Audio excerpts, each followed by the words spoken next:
Okay, I think we're streaming now. We are indeed. Great, thank you. So good evening. I would like to call the January 4th, 2022 meeting of the Lafayette GPAC together and call it to order. So we're now live streaming on the city's YouTube channel, and we're all successful by the Zoom webinar. And the login to that is on the city's calendar. So if folks want to make comments during the course of the meeting, please access that. So with that, I'd like to turn it to staff to do a roll call, please. Okay. Carol Singer, absent. Namratha Kasanati, absent. Don Jenkins, Present. thank you. Stella Witherspoon, absent. Matt Pease, Here. thank you. Beth Needle, Here. Jim Cervantes, Present. Mike Kim, Here. thank you. Susie Kelly, absent. Christine Rasmussen, Present. thank you. Chris Lee, Here. Commissioner Radnich, Present. and Mayor Geringer. Here. Thank you. That's everybody. Great. Thank you very much. And I'm sure we'll have some folks coming in a bit. Would a committee member like to make a motion to approve the agenda as presented by staff in the packet? So moved. Okay, I hear Chris and Matt jump ball. And with that, I think I'll call Matt as a second on that. So the agenda is adopted. So we're going to move on to public comment. And I do want to note, and we all had this in our packet, that we had a number of emails that were included in the packet. I counted 16, and I do want to let people in the public know we do read these. And I noted there were several from individuals in Happy Valley and the Glen District there concerning emails relating to concerns about upzoning. We had a number of individuals, about 7 by my count, who were supporting Inclusive Lafayette's position to provide for greater density and upzoning in the city and other points. There were several emails kind of relating to the mission statement that came in on the date of our prior meeting, which was December 14th when we discussed that topic, and a few other topics as well in the total. So I do want to acknowledge that individuals wrote to us, and it's all in our packet. We have it, and we do read these. So maybe with that as a preface, I'd like to open it up to any individuals who would like to make a comment, a general comment, that is on a topic that's not related to an agenda item. Is there any, Sarah or Renata, anyone who's flagged? Is that? If you would like to make a public comment, please use the raise your hand function at the bottom of your screen, or *9 if you're calling in.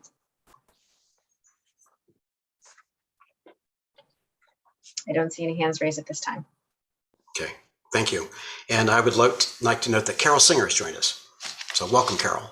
Thank you. Happy New Year, everybody. Happy New Year, Carol. New Year. Okay, with that, we've got commissioner activity reports. Anything for individuals that they would like to report?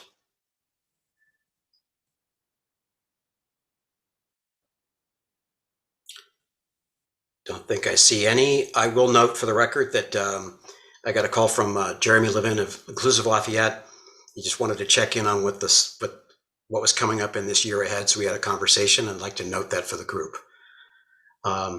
Anything else from individuals?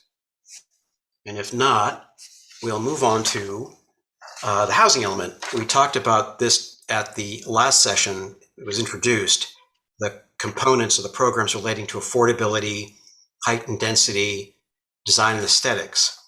And I sent out a note after the last meeting, just thinking about this, thinking that maybe as a way to focus our review of this, because it's a lot of information and a lot of detail that maybe we go through like it piece by piece, so we can all sort of stay on the same page, so to speak, as we kind of go through all this.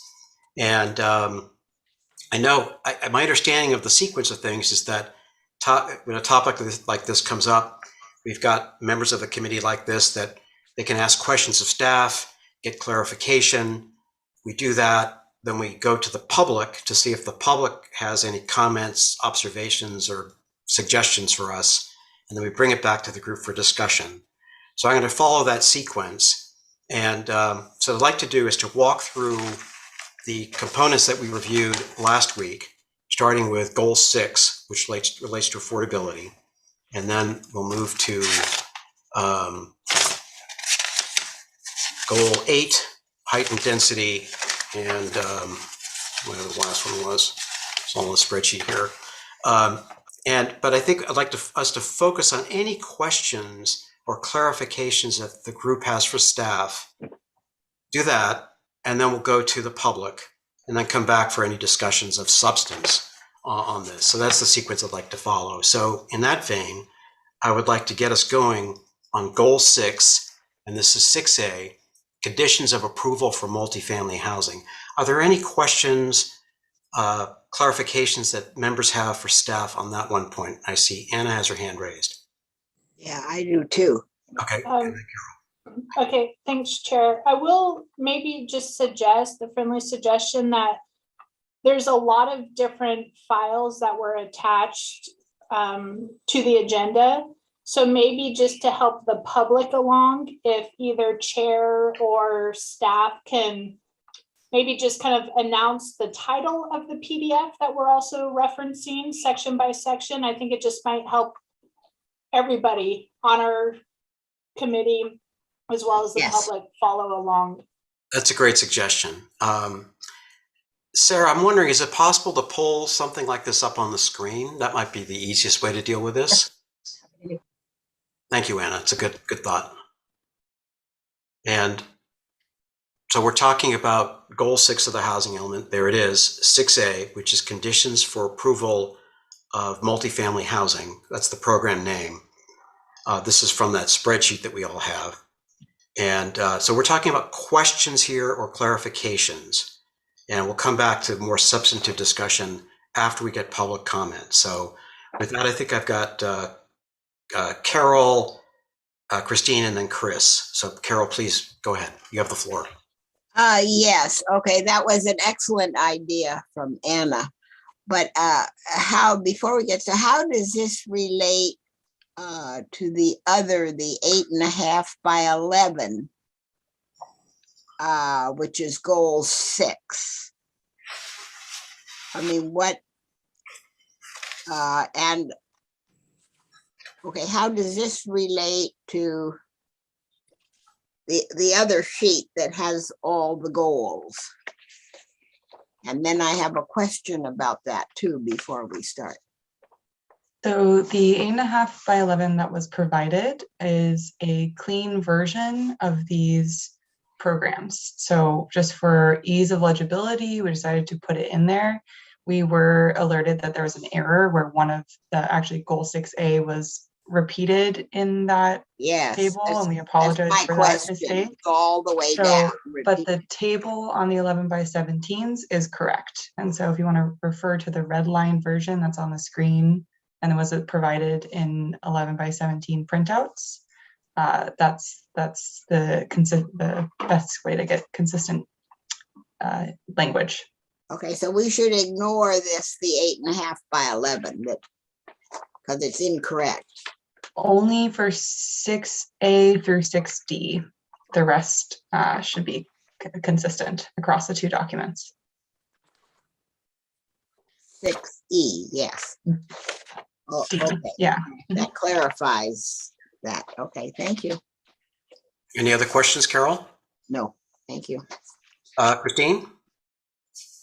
Okay, so I had a quick question about the process we're doing now. So right now, I'm just asking questions to clarify 6A.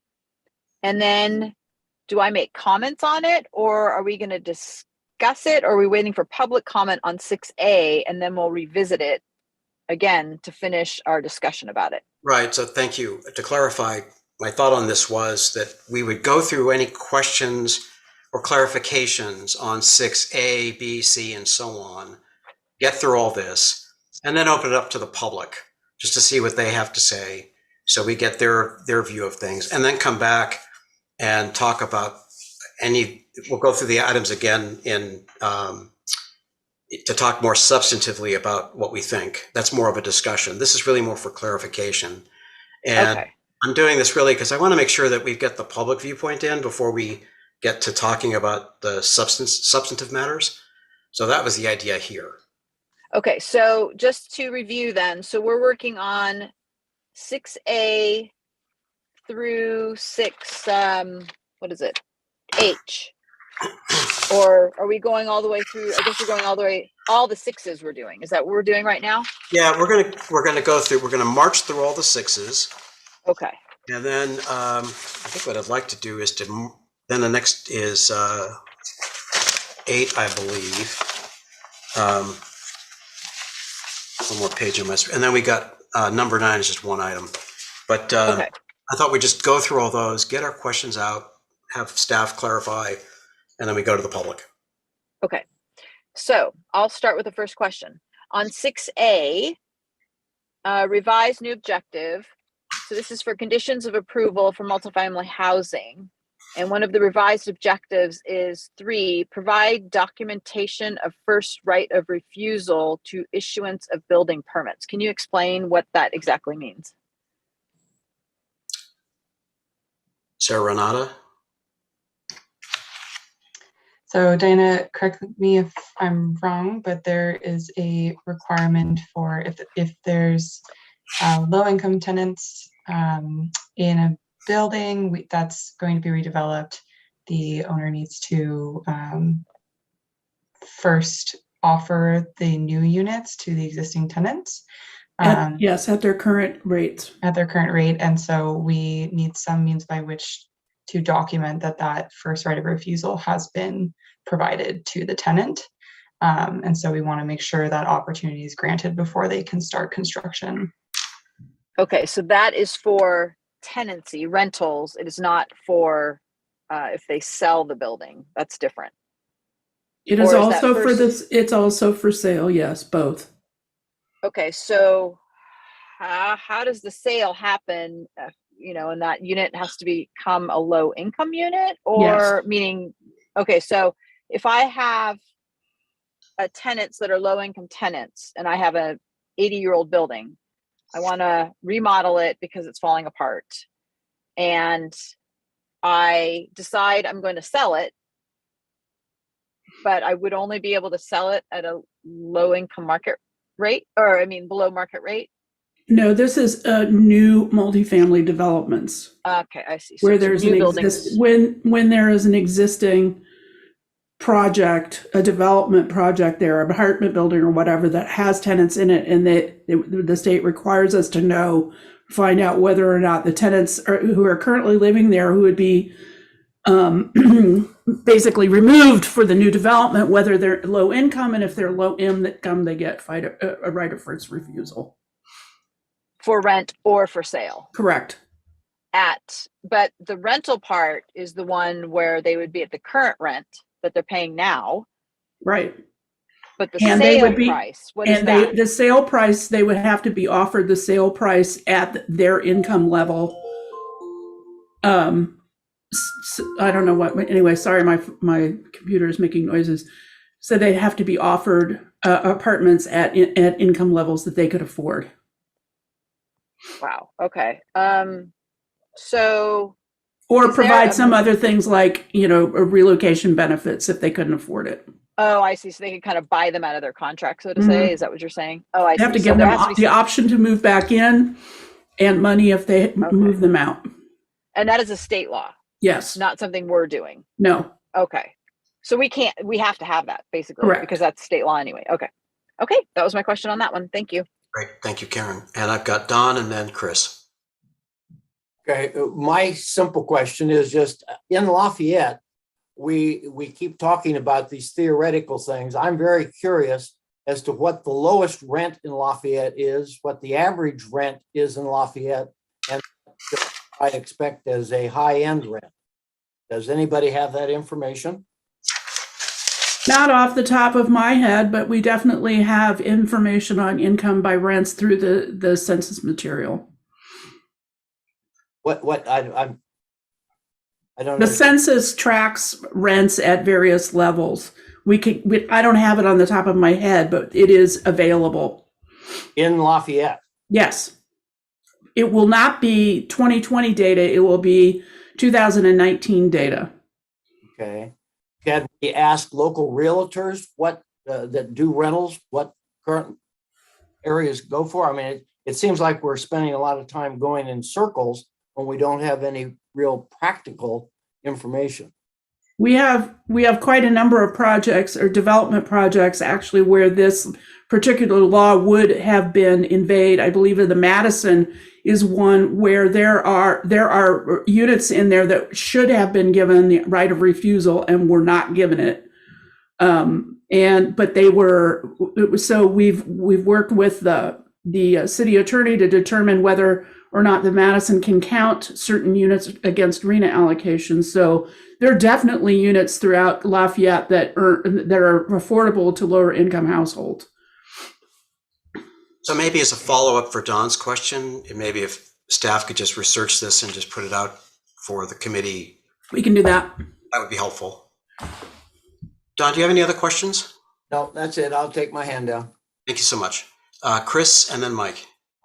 Okay, following on Christine's question, I had the same question, and I understand part of the answer, but I guess while you were talking, Diane, I was thinking if the building's going to be demolished and you have to offer a right of first refusal, let's say for renting, so I don't know how you come up with that number because there's a time lag between the building getting demolished, rebuilt, and then the tenant moving back into that building. So, how would that work in real life, I guess? We've had this discussion actually today, some discussion today about the possibility of putting a program in here in the housing element or in the general plan or something that would require anyone who tears down a building or plans to tear down a building to provide that documentation. And we need to, whether or not it results in a new development or whether it's just vacating a building, the law says we have to find out. Mm-hmm. So, I can't speak to specifically to what happens when a project like a building somebody decides to knock it down without putting a development proposal forward. I defer to staff on what happens, whether they need a permit to demolish a building. And if so, when the timing and so forth is, I don't know that. Yeah. But that's definitely something that we need to be looking forward to going forward. Right, because there would be, in the instance where you have an old apartment building that's getting demolished and going to be rebuilt, you've got a period of time where that tenant has to go live somewhere. Yes. But you're making an offer to them at a moment in time that, maybe a year and a half will pass and rents will be totally different. That's correct. But they have to be offered a rent at the level they were renting at before they were essentially evicted, if temporarily. One of the things that we can talk about later, in with respect to affirmatively furthering fair housing, is looking for ways to keep the number of displacements from happening by, putting developers or building owners on notice about, what the requirements are if they're going to do X, Y, and Z. So that's something we don't need to deal with necessarily here, but it will come up again as we deal with the AFFH requirements. Right. Okay. Yeah, that seems hard to do, but anyway. I have also on that the 8.5 by 11 handout that had in affordability is the first section. I have a question on data collection. Is that 6A, Chris? I'm sorry. Sorry, 6F. Okay, Data collection and compliance with SB 330. Yeah, we're gonna get to 6F in just a bit. We're gonna march through these sequentially. Oh, okay. Yeah, All right. So I'm done with 6A for now. great. Thank you so much. Mike, and I think I've got Christine again. Yeah, hi guys. This is a confirmation question to the staff. So what we're going to do is establish a boilerplate conditions of approval that has all the state law requirements, etc., some of which we discussed. But please confirm this part. But as project applications come in, each project will have its own custom-made conditions of approval, correct? Yes, I think that is accurate. I think that the city already has that. It has a certain number of items that are boilerplate and others that are specific to the development. This is basically updating existing conditions of approval to include these new things. Okay, thank you. Anything else, Mike? No, that's it. But the only other point I want to point out is what the subject that we were discussing before, where a developer comes in and converts an existing multifamily into new multifamily. The probability of that is so small, I don't even think it's worth our time talking about. Okay. All right. Christine, you got a question? Yeah, I do. Sorry, Mike, I disagree a little bit because we do have a lot of mom and pop landlords in Lafayette and the smaller multifamily areas, so myself included. So my question is there a minimum? Well, okay, so this is a multifamily. Is this on anything as small as duplexes, or does this go to bigger buildings, or is the right of first refusal for small units also, like, you know, duplex? Or is it only for bigger buildings, you know, like a 20-unit building or buildings that do have affordable housing that were built in there? I don't remember off the top of my head what the cutoff is, but we can certainly get back. I mean, typically it's more for larger developments, but we can look and see what the law specifically speaks to. And kind of along that lines, with this SB 9 and SB 10, I guess, for example, what used to be a single family home is now duplex. So is that going to be the same issue with a single family home with an ADU in the back? No.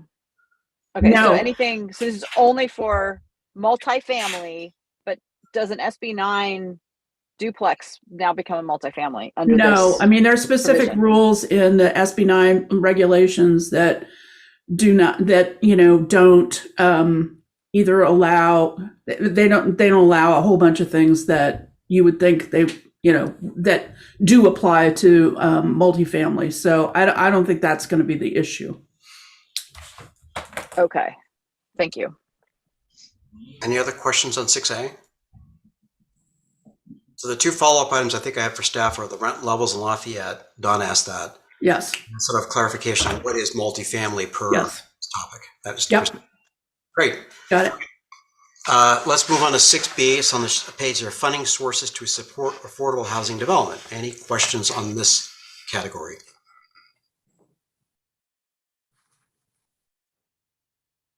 Seeing none. 6C, update inclusionary housing. Good question on that. So on 6B, what we're effectively saying is that we're going to draft some policy whereby, like, for example, we're going to give the in lieu fee option to developers, right, to generate funds for housing, just by way of example. That's basically what this language is saying, right? Yeah. It's basically to beef up the the idea of a citywide housing trust fund, which we already kind of have, but this is to kind of more formalize it. Yeah, I guess that's my question. So does the city right now, do we currently have an affordable housing fund that we manage as a city? We do get some funds here and there, but I can't speak to the specifics of how much money is in it. But there are, but it's to more sort of formalize the process of using those funds for various purposes. Renata or Sarah, I defer to you about details on that. Yep, I think we have about 1.6 million in the current fund. which is not a lot when you consider how much it costs to develop the unit. But so this is creating a plan to identify how we would use money if we were to get it, and ways to get additional money.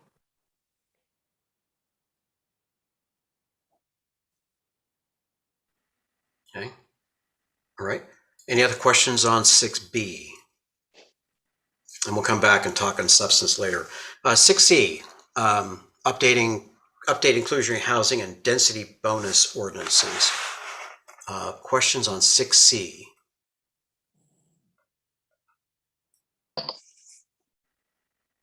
We have a quick question.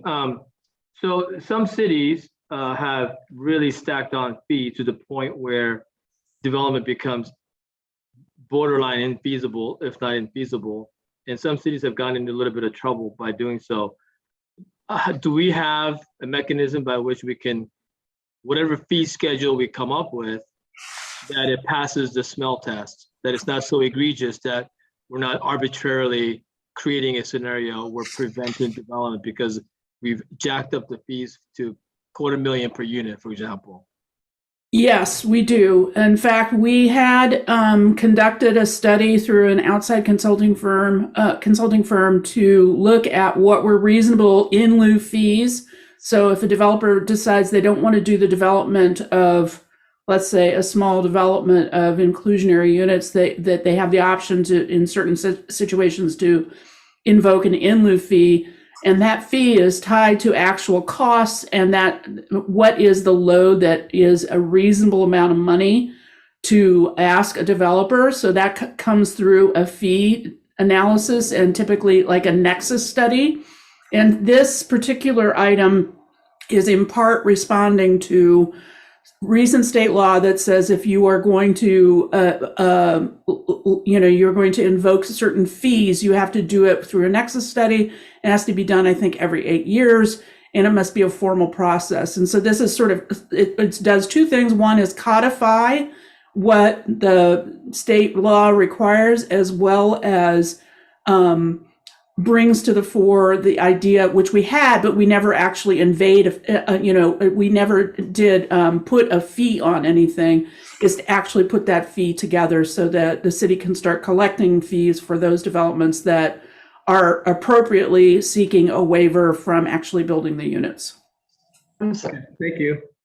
I'm sorry, I think there might be a confusion. The program 6C is only to create an in lieu fee for fractional units, and there's not an option in the ordinance, in the inclusionary housing ordinance, to waive the development of inclusionary units. Is that right, Sarah? Right, just fractional, yes, currently.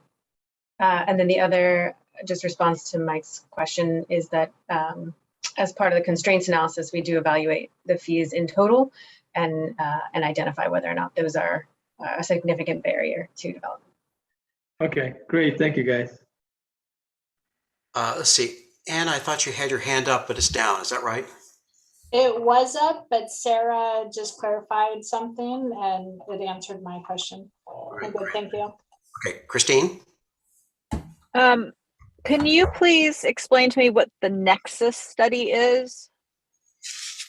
I don't know what that is. A Nexus study is a study that makes a nexus between the development of market rate housing and the additional need for affordable housing to support that. And that specifically is in reference to lower income households are needed to support the creation of market rate housing. That's a Nexus study. In this case, we don't actually, not a typical Nexus study. We have to do an analysis of the cost to develop an affordable unit versus the cost to develop a market rate unit, and to look at what that gap is and what is the appropriate level of fee to assess to the market rate development to compensate for the lower income unit. So the in lieu fee that I've seen for other cities, like I can't remember where it was. I don't remember what city it is. It's fairly recent though, but the in lieu fee was like ridiculous. It was like $25,000 or something like that. Correct. So is that the maximum you could do for an in lieu fee? You know, in that example, is that or is that It one depends been? on the kind of in lieu we're talking about, whether more likely it's going to be a smaller per square foot or smaller amount per unit. What is the gap between an affordable unit and a market rate unit? And some measure of that would be applied as a fee. And so that is, so it has to be a reasonable amount. Yes. And our evidence is because we did this Nexus study, it would not be an outrageous amount. Correct. That And the project city, would still the project would still be profitable for the developer with X percentage return, et cetera. I see.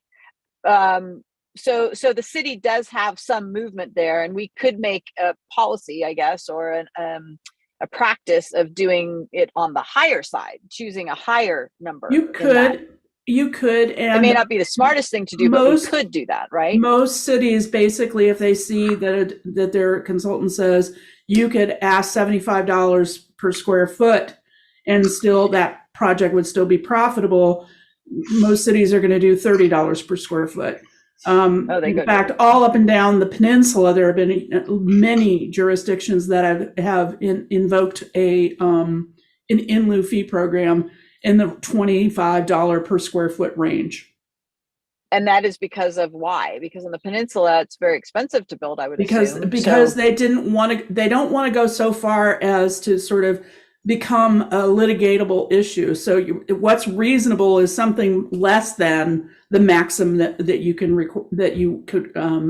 invoke. Okay. So I guess I'm a little confused, because if the whole point is to get affordable housing, and that would incentivize a developer to make affordable housing, why can we not put that in there? And then even if we did, right, we would have this amount of money in lieu fee that is much more beneficial to our, we're going to have a fund, right? So if we have so when a company does like a toxic spill, right, they're like, well, we'd rather pay the penalty than, pay for the repairs to make the, this nuclear plant safe, right? That's a common practice, right? I'm saying this kind of, on the cuff here, but my point is, for a developer, that is not an incentive. Like $25,000 for an in lieu fee is nothing. I'm going to do that instead of actually doing the right thing and put in an affordable unit. So what's the balance there? I think that was sort of the clarification that Renata was making earlier, is that currently, if you're required to build a unit, which means if you're building a development of 7 units or more, you are required to build one low income unit. If you're required to build that whole full unit, we actually ask that you do it. If you are building less than 7 units, then your 15% affordable is a fraction of a unit. And so you're not actually building one, but we're assessing a fee instead. So instead of getting nothing, we would be getting a fee. Does that make sense? And that would be not really enforceable by California law, or would it? Because then why don't we just charge the whole amount for, well, I guess, I don't know. It seems like it's awfully low. So, well, we can talk about it. I think the amount is up for discussion, and we need a little bit more data, but yeah. Okay. All right. Thank you. Thank you for clarifying. Any other questions from the committee?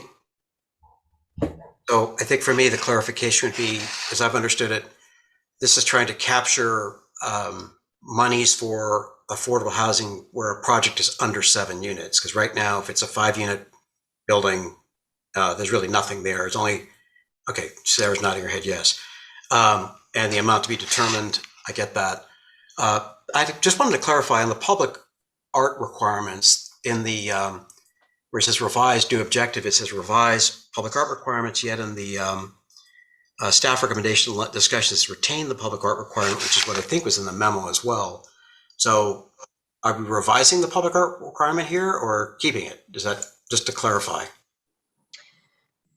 And Renata, correct me if I'm wrong, I think that there was direction to revise the public art requirement to not be a concession or waiver, but then the GPAC had made a comment that they wanted to potentially keep that in.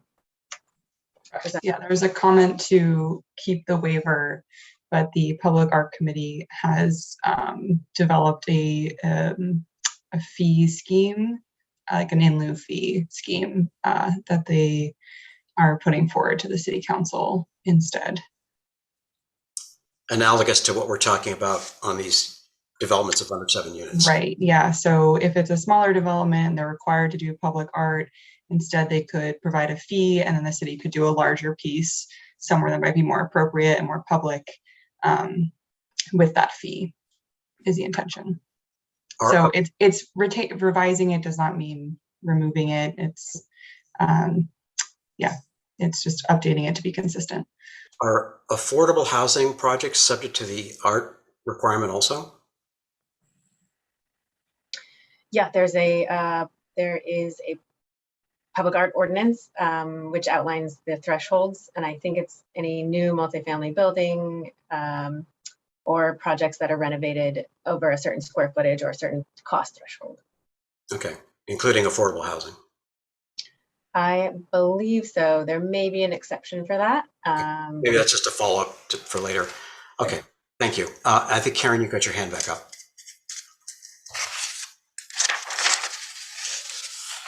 Do you mean Christine? I'm sorry. Oh, that's okay. I Hope you didn't mean anything by that. no, it's not a Freudian slip. My apologies. Funny. Anyway, so quick question back to the art question. So is that something that we will be discussing as part of our discussion of what form we keep that in, or is that not in our pay grade? That's the city council stuff, or what is that? Is that something we will discuss tonight?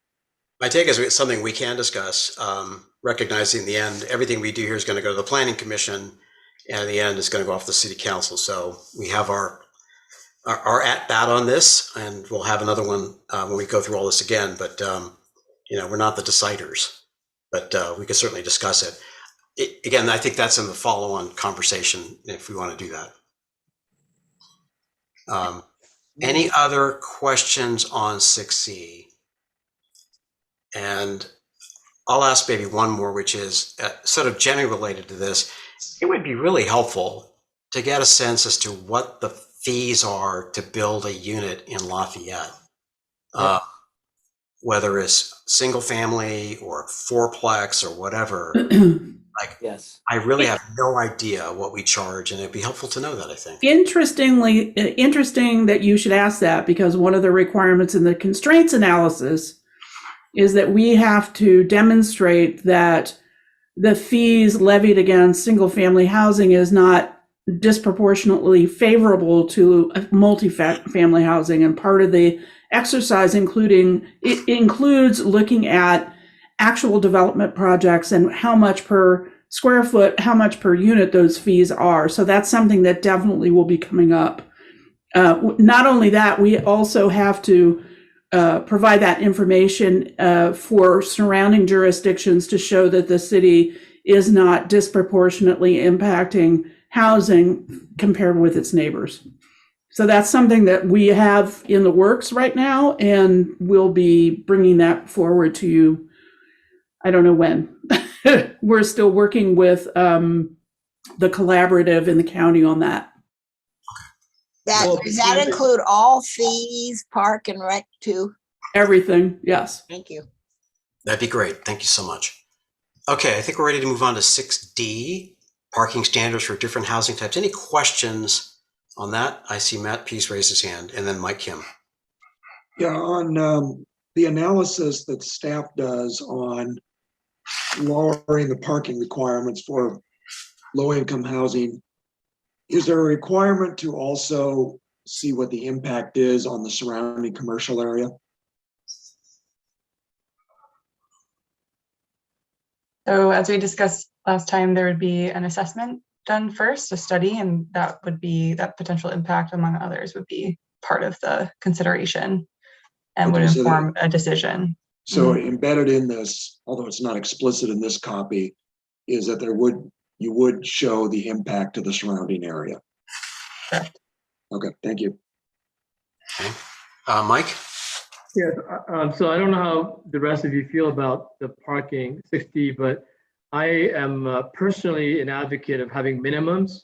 So by all means, do the study, But, for example, studios, 0.5, 1 bedrooms, 1 stall, 2 bedrooms, 1.5, whatever the study yields, but having a minimum parking requirement.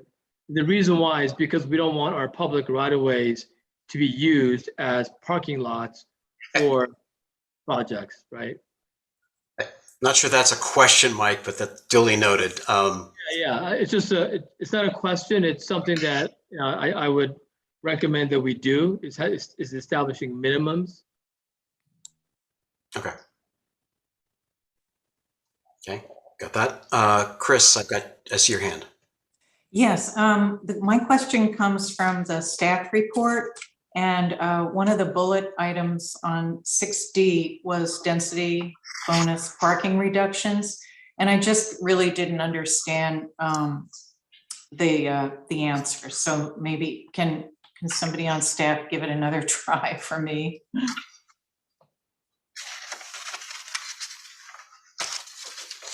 It said that comments had been received about whether the program would be effective given existing parking reduction provisions in the density bonus law.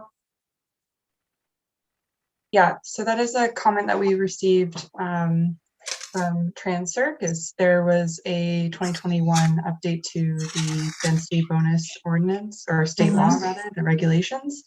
And so this is just a program to research the efficacy of parking reductions to support affordable housing development.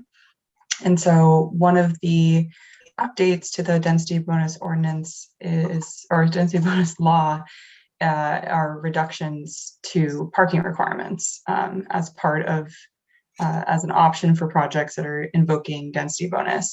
And so part of our consideration would be is if projects can just use density bonus and get reduced parking anyways, is it worthwhile to have something in our local ordinance, municipal code to that effect? So will we yield more units, more affordable units with these density bonus provisions anyways? So that would be part of the consideration. Is it worth it? I see. So you are thinking that, well, you have to look into whether or not the density bonus parking reductions would satisfy the city's planned parking reductions, or do you have to have additional parking reductions? Well, we don't have any planned parking reductions. We're proposing to look into other alternatives to try and make affordable housing more affordable to develop. And one of those is reducing parking. So we would just want to understand how, what opportunity there is to lend that support for affordable housing, given that there's these other opportunities available. Does that make sense, or am I just talking in a circle? It's kind of abstract for me right now, because I guess I'm thinking all parking reductions are wrong, are not going to be helpful. But I understand that for building purposes, parking spaces could be housing spaces. So, all right, not a big deal, but thank you for answering. Okay. Any other questions on 6D? Okay. We're going to move on to 6E, which is diversity of housing types. Any questions or clarifications on this topic? I see there's some red line here.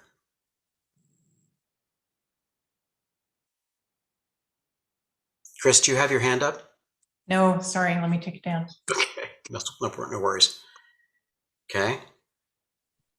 All right. And again, we'll come back and discuss stuff later. I just want to get questions and clarifications out. So we're going to move on to 6F, which is the data collection and compliance with SB 330. Any questions on that? Clarifications? Looks like Chris? Sorry, yes, I have a question on, I don't, can you explain what this information is going to be used for? Is it going to affect our RENA numbers, or what will the bigger picture be for for this data collection?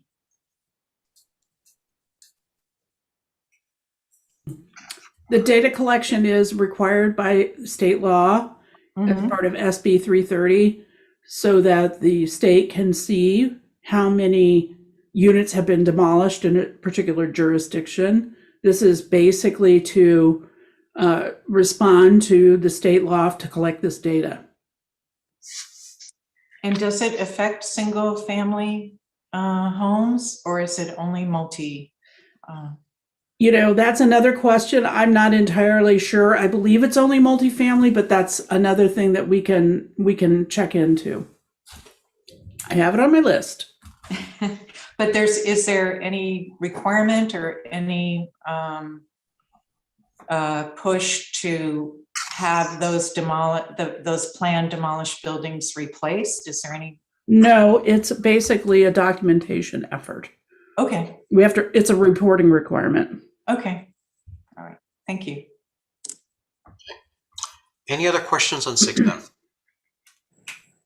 Okay, not seeing any hands. I'm going to go to 6G, retention of affordable rental units.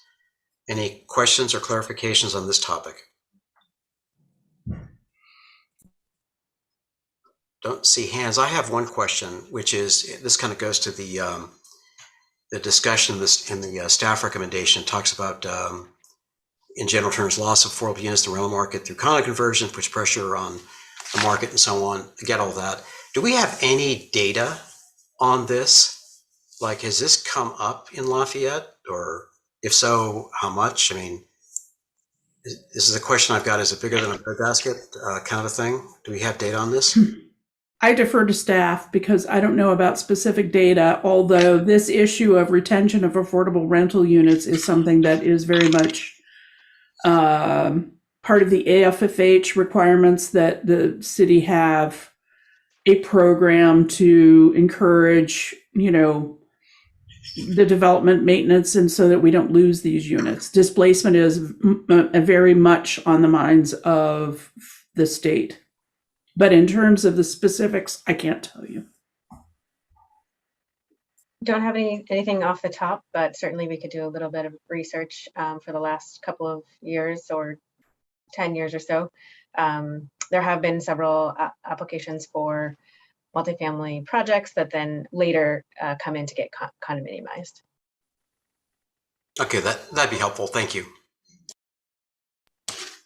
So with that, I think we're going to move to 6H, condo conversions. Any questions, clarification? I think I see Chris's hand up. Oh, sorry. I just wanted to ask a question. The terraces is an apartment complex, right? Yes. Okay. Yes. All right. Just wanted to know. Thank you. Any other questions on 6H, condo conversions? Okay, marching along here, we're moving to 6I, permit-ready ADUs.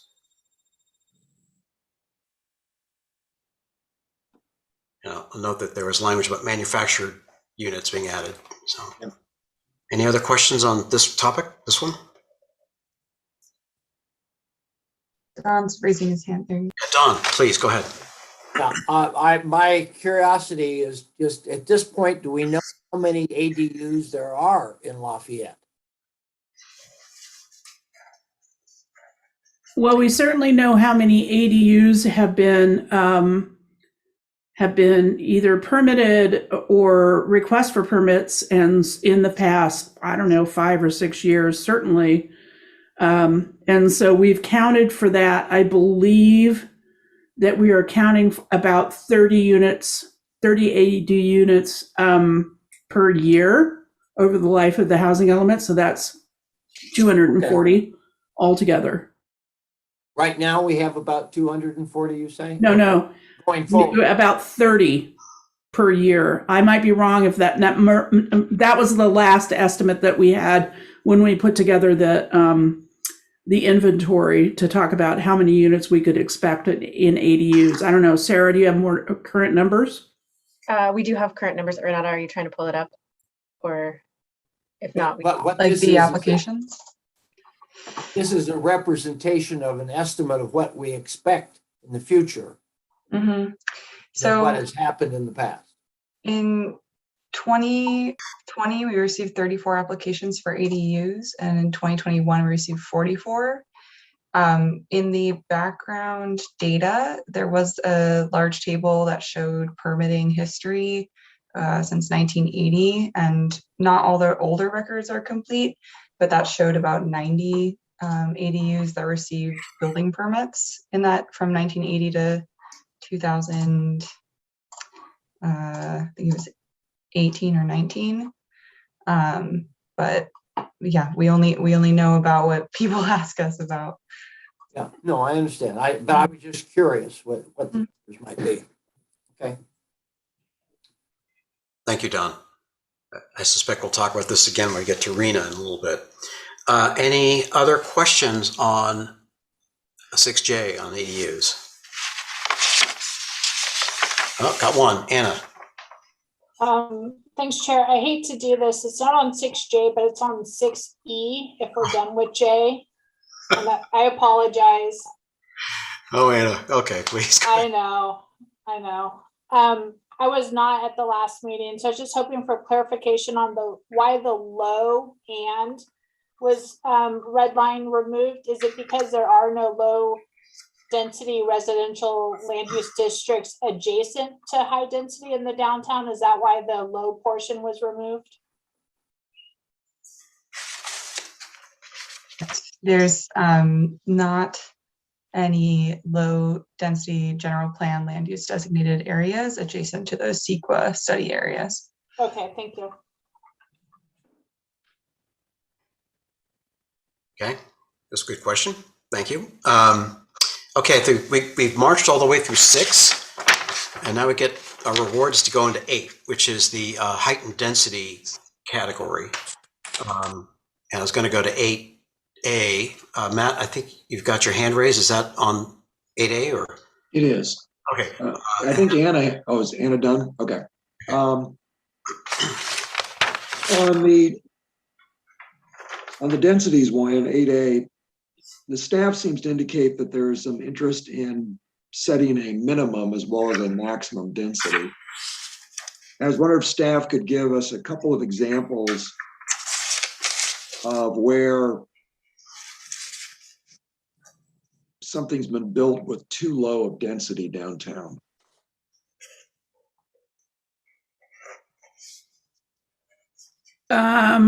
The first thing that comes to mind is the first Woodbury. Is that correct? It was significantly less. There are several developments in the downtown that are significantly less than zone density. And I think Woodbury was one of them. Am I wrong on that one? Was it actually built at a low density? Yes, compared to what the zone density was. What was that density, Diana? You would ask me, wouldn't you? Okay. Off the top of my head, I can't tell you, but I can definitely do some research. Why do you think it was low density? Because I believe that the housing types which that developers like tend to be what's the word I want? Townhomes and not apartment buildings. Typically, the townhomes get them more money, and I believe that the lower density is more profitable for a lot of developers. Do you have another example other than Woodbury? Renata, I saw you kind of looking, and I can't remember if you had something. Yeah, I'm trying to look for our spreadsheet. Okay, chart. Project that was on Chestnut actually had 6 units, and then it got redeveloped into 5 units. And I think that was also certainly less than what was permitted. What was the difference? Yeah, well, I would have to look at the chart. We can certainly get that data for you, though. Okay, and third question is, what kind of a minimum are you thinking? And I think we don't have those numbers because we would need to do an analysis of that, which is sort of this Well, program. you've got a minimum today, which is 1. Well, I Is think one really helpful way to think about this is in terms of, the sort of average, what's the average percentage development versus zone density? So for a number of years, that number was around 70%. So if a 1 acre site was zoned 100 units to the acre, this is obviously theoretical because that's not here in Lafayette, but on average, a site developed at 70% across many years. The average is 70. So the minimum, basically, we can count 70%. So 70 units on a 1 acre site that's developed at 100 units per acre. So a minimum density requirement would say, okay, our average is that, so why not make our minimum density that same amount? It's not necessarily that number, but rather we want to encourage greater development, more densified development, and to do things that are maybe, at 20, 30, 40% of zone density is something to look at and to consider, requiring something greater. That's the question, which we don't have the analysis for. Matt. In aggregate, how often is this happening? If you look in the last year, how many sites have been what you might consider too low? How big a problem is this? I don't know off the top of my head, but I'm certain that we could get you some information about that. Staff, do you have anything on that? Not off the top. We do have data, but we don't have it at the ready. Okay, those are all my questions right now. Okay. I could see some sort of a grid, I don't know, going back 5 years. Staff will know with what was the maximum density, what was actually the amount on projects could be useful. Chris, I think I see your hand up. Yeah, I have questions on the staff comments, the staff report, and then also the paper that we're all working from. So I guess I'll go to the staff report first. There's a statement here about minimum densities would lower, I guess, density development in areas targeted for future growth. So is that primarily, or is that only the downtown? That might be a typo. Okay. By requiring a minimum number of units per acre, the city can increase the number of units served by such city-owned facilities and infrastructure. I don't know what city-owned facilities would be. That's like storm drains and roadways are pretty much the city's facilities that we maintain.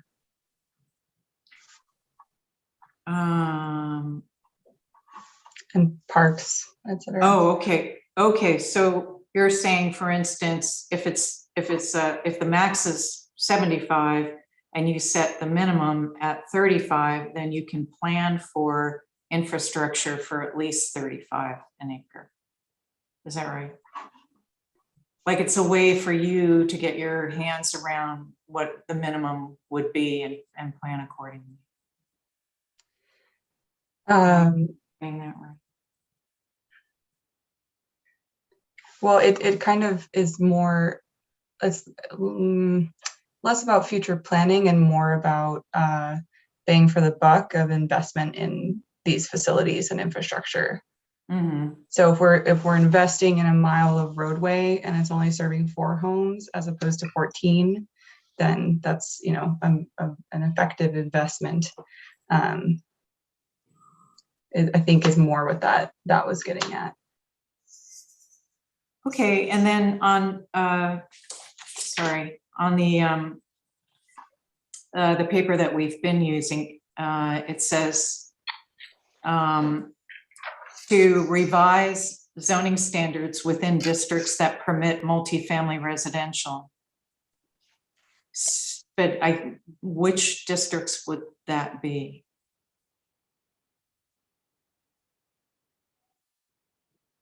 downtown zoning districts. Okay, so it wouldn't be any of the other areas of Lafayette? No, that is not part of this proposal. Okay, all right. Okay, I think that's it for me. Great. Thank you, Chris. Christine. Okay, I want to go back to Matt's question about the minimums. So let's say I have a 4-unit building downtown of residential, and I want to do a 6-unit with with the townhouses because it makes me a lot of money. But the city is saying I have to do 8. So, or as a minimum, for an example, just an example. So would the state then say, hey, Lafayette, you're kind of inhibiting a developer from putting in more housing because you're telling them that they have to spend more money to do 8 units instead of doing, more than what they had before, which is 4. And is the state going to look at that and say you cannot put a limit like that because it inhibits the development of more housing? I would have to think about that because that seems like a kind of a theoretical situation that I'd have to really think through. So I can't tell you one way or the other on that one. Okay, thank you. Other questions on number 8A downtown densities? Oh, I have a question. Okay, please go ahead, Chris. So if you set a minimum density, is that able to be changed or is that set in stone forever? Okay, I'm gonna call me when you're ready. All of this is certainly changeable. Yeah, and I think again, it's an analysis of what makes sense. Mhm. And certainly that analysis would then require a change in the zoning and then also the general plan as well. Right. Okay, thank you. Christine, I think you have your hand up. You have another question? Oh, no, sorry, I just didn't take it down. I'll take it down now. Thank you. No worries. Any other questions on this one, in 8A? I think for me, I'm sort of trying to get my head around the concept, and it would be maybe helpful if there are other examples in the planning world, and I'm sure there are, of what we're talking about here. So if city X has a max and min type of a structure, that would be kind of helpful to know that. I take the Woodbury project, for example. If the min was such that it was below what they did, it's kind of meaningless in that context. But it'd be just helpful to get a sense of what we're really dealing with here. Sure, we can definitely come up with some stuff to share with you. Right. I've got plenty of examples. I just don't have them in my head at this very moment. No worries. We'll have a chance. We'll have a chance to put out on this. Diana, if you want to package that up, Naruk did something for me where she showed me the minimums in Walnut Creek, Pleasant Hill, a couple of other surrounding cities. Other cities have done this. So you can just take it off their website. If you could send, that'd be great. I found that helpful. Okay, thank you. Okay, I think we can move on to 8B, lot consolidation and redevelopment of non-vacant sites. Any questions or clarifications on this topic?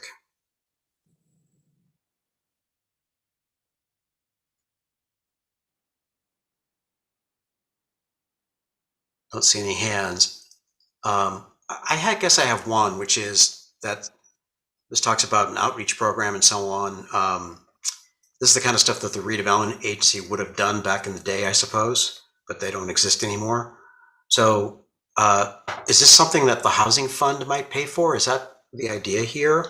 Or am I just getting ahead here of what the city might do? Define pay for. Well, it talks about city support would encourage lot consolidation, such as elimination of application fees and support for relocation. So someone's got to pay for something. Right. Well, definitely the foregoing of fees and such might be something that the city could consider. I think that we have a number of sites in the inventory that people have recommended that were like lots of little tiny sites. that need to be consolidated. And so we've supported lot consolidation efforts, and we're trying to actually ramp up what that actually means in terms of to support means to maybe financially help with or pay for some small things like communications between people, whatever. So it may not be a lot financially, but it might be something to help, various owners get together and talk about what's important. Okay. Thank you. Sure. Then our next topic is 8C, which is building height. Any questions or clarifications on this one?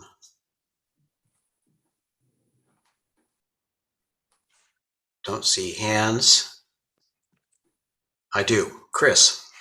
Sorry, when I read this, I thought, if you're having roundtables with developers, wouldn't they be in favor of the highest building they could build? We've had conversations, not just here in Lafayette, but I've had conversations with developers all around the Bay Area. And what they've really said was that there is a mismatch in certain jurisdictions between height and density, where, what we really want to understand is whether or not you can build a reasonable development at 35 units to the acre within 30 feet or 35 feet or whatever. And that's the kind of information that we really need. And I don't think that, especially when we're doing these conversations blind, that is, they're not talking about a particular jurisdiction, and we're not posing it as a conversation about what should we do in city X. They've been very forthcoming with a lot of really valuable information about, the connection or the nexus, if you will, between height and density. And I think that kind of information that's not coupled with particular projects is going to be really helpful. And there are many developers out there who are really willing to share their insights about how development happens. I'm sure Mike Kim can talk to that as well. And I'll just recall to our economics of development conversation, where we talked about how different construction types can have pretty dramatic cost differences. So over a certain height, it really will change the financial makeup or composition of a project. And it might not make whatever's feasible, like the tallest building won't necessarily be feasible in a certain location. So it won't always be that wish to have it as tall as possible. Okay, thank you. Any other questions or comments on this one? Or clarifications, I should say? Okay. Then I think we move to the last one in category 8, density bonus regulations. Any questions or clarifications on this? Looks like we're conforming to state law, if I read this right. Okay, so then we're on to 9. Which is design and aesthetics. Curiously, design and aesthetics only gets 2 programs, actually 1, because we're deleting one. So I don't know what that says. But 9A, objective design standards, which gather conforms to state law. Any questions or clarifications on this? Yeah, Jim, if somebody could just clarify again, because I think we talked about it before, but I can't remember, what do you mean by objective standards? So typically, objective standards are clear and measurable so that any reasonable person can understand what's expected in advance. Okay. So that's as opposed to a discretionary standard, which has a little bit of more architectural leeway. Does that make sense? So if I said my standard is it has to have similar characteristics of the town, that's too vague. Correct. Whereas if I said it needs to be with natural wood on the outside, Right. that's more objective. Am I thinking about that correctly? Yes. Thank you. That's all. Any other questions on this? So I think this, my question sort of like, I guess this really changes the way we do design review. Is that a fair understanding? Or is it more to Matt's point where you have to think through, okay, what are criteria we're going to put out there which are ostensibly objective? Is that the thrust of this? Diana or anyone can answer that. Or Yeah, I think the more objective standards that we have, it will help both the developers and the city get what is desirable, or help the developers understand and then the city get what is desired. But we still have a design review process. But as we know with the density bonus regulations, there are several waivers and concessions that can be requested, which reduce the amount of aesthetic considerations we can enforce. okay. So I think, just as an aside, I think the design review standards being objective it's state law, and it requires cities to stop. I'm not saying this is true of Lafayette, but to say, I don't like how this looks, and so do something different. So there has to be something measurable against every development project, and that is what's considered objective. Is we want it to look like this, we want it to look Mediterranean, we want it to look, here are these color palettes, etc.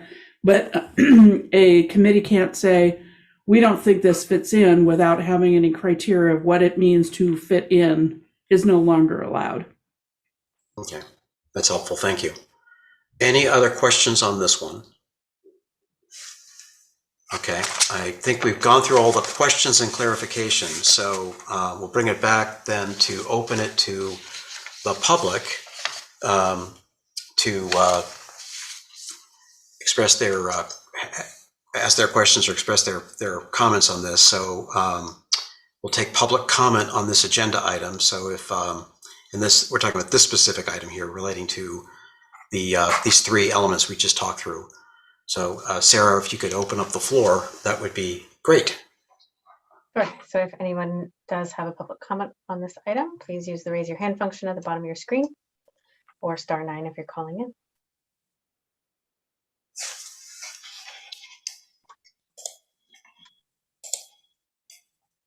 I don't see any hands raised at this time.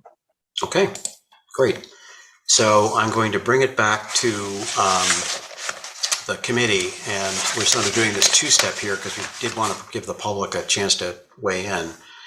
So really the idea now, we're going to talk about the meat of the substance of each of these items. I think we'll just follow the flow. So we just go through it sequentially because there's some way we may not have much of a discussion.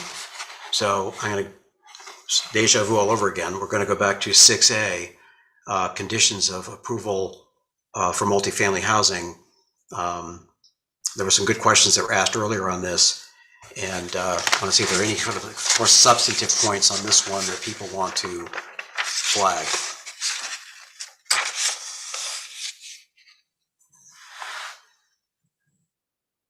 And I'm acknowledging that there's a couple of questions that staff will follow up on in terms of the rent levels in Lafayette that Don asked about, and kind of what is multifamily in this, which Christine asked about. Any other kind of comments?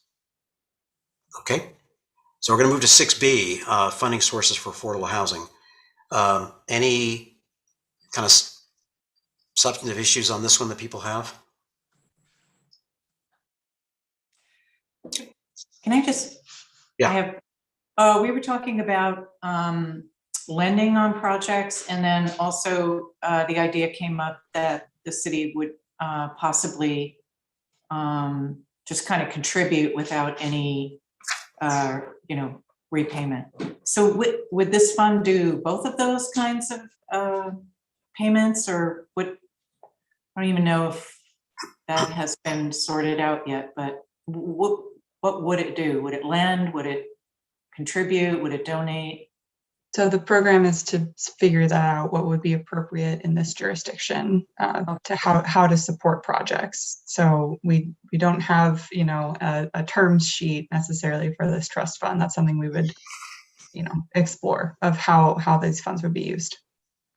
And which part of city government would be responsible for the administration of the fund? The planning department and the finance department. All right, that's all I had. So my sense of this is the housing fund is sort of what the redevelopment agency would have done, acknowledging that it's got a smidgen of the resources that the redevelopment agency has. Mm-hmm. That kind of stuff. I think that's, I think Diana's nodding her head on that one.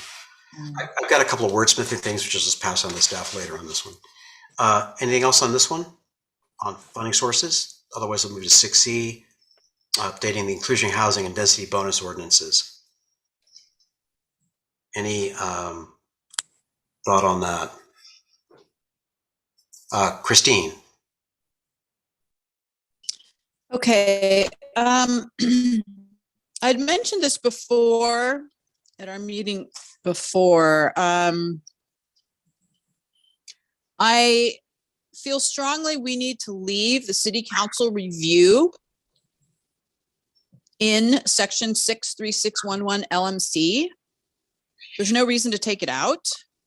I think it, we can combine a meeting with the city council, with design review, whoever else needs to be in on it, the planning commission, but it allows the city to have a last chance to discuss things with the project, including legal issues. And if we get rid of that city council review, which is right now code, municipal code, it's going to be gone. And we're going to have to put it back in if we need it, but why take it out to begin with? So I really would like to discuss that with the group on leaving that in. I'd also like to discuss the public art and the in lieu fees, but should we do this one at a time, Jim? Yeah, I think, again, just so we could keep a flow, we just march through each one of these different ones. Public art will come up later, I think. Okay, because I think it's in this one though, in lieu fees, project 7, yeah. You're right, thank you. It is in this section. So all those 3 things that I just said are in this section. So I just wasn't sure, since I have 3 separate things to discuss. Did you want me to spit it all out, or should we go one at a time? I think probably one at a time, I'd imagine. Yeah, I think one at a time would be good. And Christine, Sorry. the connection here is... Can we discuss removing the... Is that better?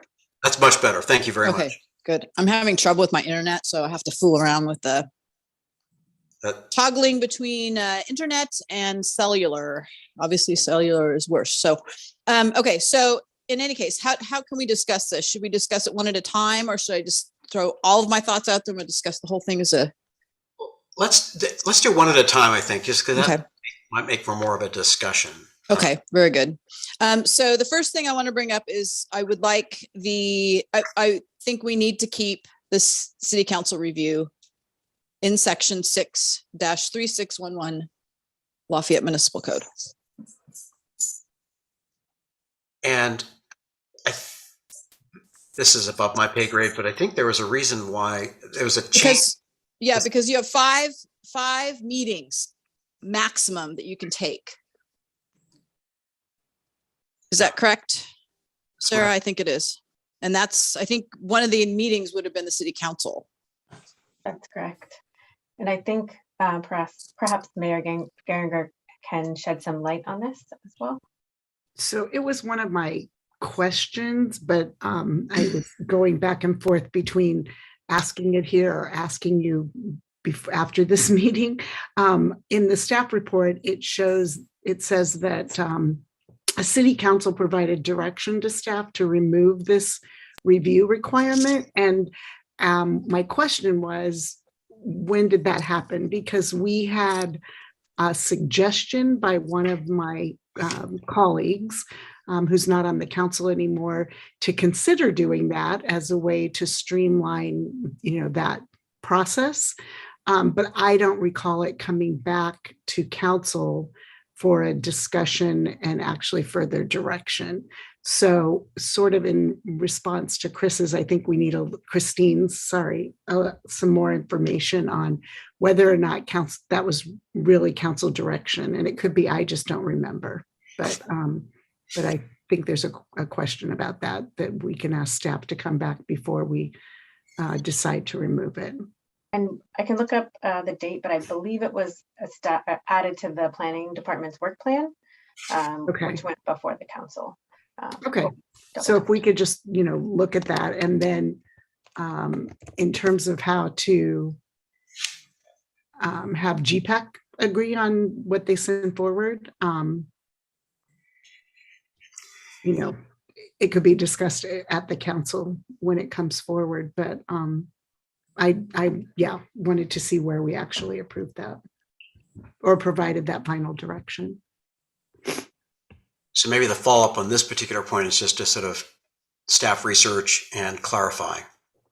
Sounds like what we do here. And then we'll discuss later. Is that what's To be going to happen? discussed during the comprehensive review. Okay. if Staff agrees. Okay, Christine, that was your first. Second? Okay, so the second one is the public art, to have that, let's see, what was it again? Retain the public art and streamline the project. And I think I read somewhere else that retain the public art requirements that they couldn't, and I may be looking at the wrong section here.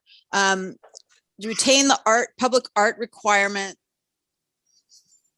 where I think they can now at this point say, we'll build an affordable unit and we get to take away a couple different things, zoning choices, setbacks, amount of parking spots or whatever. I can't remember all the terminology they call that. But in any case, I think we should keep the option for the developer to be able to use that as one of the items they can check off to not have to do if they put in the affordable units. Is this the right section for that, or am I looking at this one wrong? I think it is the right section. And so just to clarify, I think what you're saying is to waive the public art requirement for affordable housing units. Is that the gist of it? I think so there's a list of concessions and waivers or incentives for affordable units to be provided, and waiving the public art requirement is one of those. Okay. I think the public art committee has asked that we don't waive it entirely, but that we have some fraction of a fee that they would still be able to use some of the money for public art on the city level. Okay. So I'd like to discuss that, because I feel that that should be, I would rather see a public art being chosen and waived versus cutting down mature trees or setbacks to the creek or losing parking downtown, or, I'd rather see an affordable unit there than art. Sorry, but that's what I feel. So, with that in mind, and that is something that will give an incentive to a developer to put in an affordable unit, I would rather keep that in as one of those options for them. I think some of the things I saw happen down at the Golden Gate project on Golden Gate Road down there, I think could have, if that was one of the choices they decided to choose not to put in, we could have gotten another parking spot or whatever negotiations occur. But I think that is something that, we ought to consider leaving as an option for them, developers, to waive. So on this topic, on the public art this is kind of hard to do this when you're on Zoom here, but I think it is a discussion element. So Christine, I think what you're saying is basically you'd like to have the developers waive, if there's an affordable housing project, not a market one, affordable, waive. Well, I think for an affordable unit, because isn't that what it is, Sarah? Right now, they can say we want to build an additional affordable unit, and one of our choices to waive is the art project. Am I looking at that right? It's not one for one, but there's a percentage of the units that are, if there are affordable, then there are several options that they can ask for in order to offset the cost, essentially. Okay. And I think And parking, parking spots one of those, or what, can I have a couple other examples of things that they can waive? I know you said something about like permit fees, they can pay afterwards or something like Right. that, but what are Yeah. some of the other ones? Let me pull that up because I think there's a conflation between the density bonus law, which allows for concessions of and waivers of like height and setback and parking, and the city's ordinance, which allows some of those waivers. So I'll pull that up real quick. Okay. While Sarah's doing that, or on the public art part of this, other viewpoints that that people have, I want to make sure we get. Chris, I think you've got a comment on the public art part. Yeah, I was just thinking back earlier when I was reading this, is that in the mission statement polls that we took, public art was near the bottom of importance. And I have to think that for the kind of public art that we're talking about and the cost of it, this isn't going to be incredibly important piece of art. People are talking about they'd rather have trees, or I'd rather have grass or parklet or something like that, something more natural. So just food for thought that this was sort of lower ranked by Lafayette survey takers on the mission statement. Other comments on the public art part of this? I don't see any other comment. I guess what I would chime in is to say, if we're talking about affordable housing, it is so hard to get that done. It is so expensive, and the subsidies are so significant that I would say the less stuff we could throw on it that's got to get financed, the better. And so my viewpoint I'm talking about affordable housing, low, very low, not market rate. And I gather that the Art Commission would like to have some bit of a art fee applied to affordable housing. But I guess I would say, it sounds great. I don't want to be a Philistine here, but it's so expensive to get the stuff done. The more we can kind of lighten the load, the more likely we're going to have affordable housing. And that would be my 2 cents on this. So Jim, are you saying 100% affordable housing, or any building that has a mix of market rate and affordable housing? That's a great question. I think certainly 100% affordable housing. And now we'd have the inclusionary housing ordinance. So I don't know. I mean, maybe you adjust it proportionally, perhaps. That could get wicked complicated. So I'm not sure how you do that. But maybe the simplest thing is to say, if you have an affordable housing project, then maybe you waive those fees. But the chances of us getting an affordable housing is pretty low. So we're looking at, let's be realistic here. We're going to be looking at mostly mixed use, and because we're talking downtown, and we're also going to be talking about market rate. That's what they're going to put in. We know this. So anything to entice a developer to build an affordable unit, and like you said, let's not pack on a whole bunch of extra things. I would much prefer to have an affordable unit than some statue or something else that is not going towards affordable housing. So, the in lieu fees that they're talking about for, if we don't have public art, you can put this fee in to make a bigger one for Lafayette. I'm thinking, well, that could go towards an affordable housing unit. And we're not going to get a lot of affordable housing made 100% affordable. I don't think we can even do that, actually. But my point is, if we're trying to get affordable housing, that's our big stick here. I mean, we're running up against problems of making it something a developer is going to do, then asking them also, or making them doing an art project as well, it's just money that could be spent towards an affordable housing unit. That's where I'm going with that. So I kind of want to make sure that there's a bunch of other stuff we're going to have to get to, and I see a couple of folks got their hands up too. I'm wondering, is there something, looking at staff here, maybe we bracket this one because we're going to have to come back at it later on. and maybe get, I don't know if there's some clarification we can get on this, because it seems like the range is, I mean, there is an art fee, that's great, but the question is about fully affordable units or ones where you've got inclusionary affordable units. I mean, that may be the part to sort of parse through. Any other topics? Anyone else on this topic? This is the You have two hands up.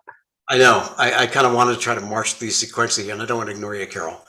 Because Christina, I think three things, and this is the second one. Do I have that right, Christine? Yes. So the last one is the in lieu fees. I know we've been talking about it, and I touched on it earlier when I asked the questions about, what the percentage is, but I really think we have to having in lieu fees that are tied somewhat to current market rates. If we did in lieu fees 20 years ago, we would not be getting nearly enough, for what the market rate units are now. So I feel like we need to have something is that these fees are going to be tied to current market rates. And that's it. Okay, thank you. Carol, you're up. Okay, on the first, I have my hand up for the city council review. I just had a question. At the end of the staff report, it says the proposed programs will be forwarded to the Planning Commission and City Council, which is against what, so I just wanted to ask, so how come they removed it? That's a question to staff. I mean, it says there they received some direction from council, but then they say the programs will be forwarded to the city council, and yet they removed it. So I think we're talking about when we say we'll be forwarded to the city council, it'll be the programs that we're establishing for the housing element. And then the clarification for I'll just share my screen really quickly. So this is the city's density bonus regulations. And I'll note that this was adopted in 2014. So there have been some changes to the state law since then. But these are the different tiers for the incentives, right? So this is where the public art waiver requirement comes into play at tier 1. So the zoning administrator or at a staff level, they can act on that, then planning commission, then city council. And this is the other aspect of that same program, which is removing city council review. And in part, it's because, ultimately it comes to city council and they don't have a lot of choice, and they ultimately felt like design review commission and planning commission could make more progress on altering the design and aesthetic and site planning than city council could, because ultimately they're the experts in that. So this is where that shows up. Does that clarify for you, Carol? No, so why did you say remove city council review? So we would be removing city council review from the density bonus review of a project. So if, for instance, in this case, like if they were asking for a height exception, it would automatically need to go to city council, whereas city council tended to think that planning commission might be better serve the community to review that.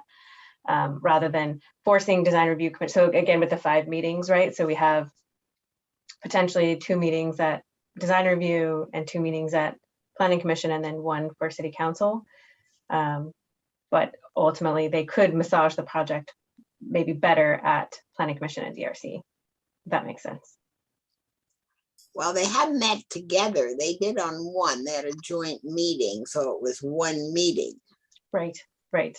Right, they can do that. So that is, I agree with Christine. I don't think it should be removed. Okay, I have my hand up for that. Then I have my hand up for the public art. I think it says in the staff report, they want to adopt a new in lieu fee, which will be forwarded to the planning commission with a recommendation of approval. this program should be, I think we need to find out what the planning commission did and what is their new program.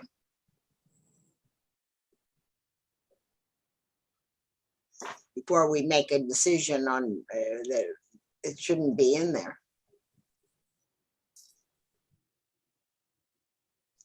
I don't know if this is a timing issue because all this is, when we finish with this work and get it all gets consolidated, it's going off to the planning commission. So they'll have to sort of sort out whether they adopted something ahead of this, which defines what's in the general plan or vice versa for the housing. So Yeah, I'm not certain that it's gone to planning commission yet. Okay.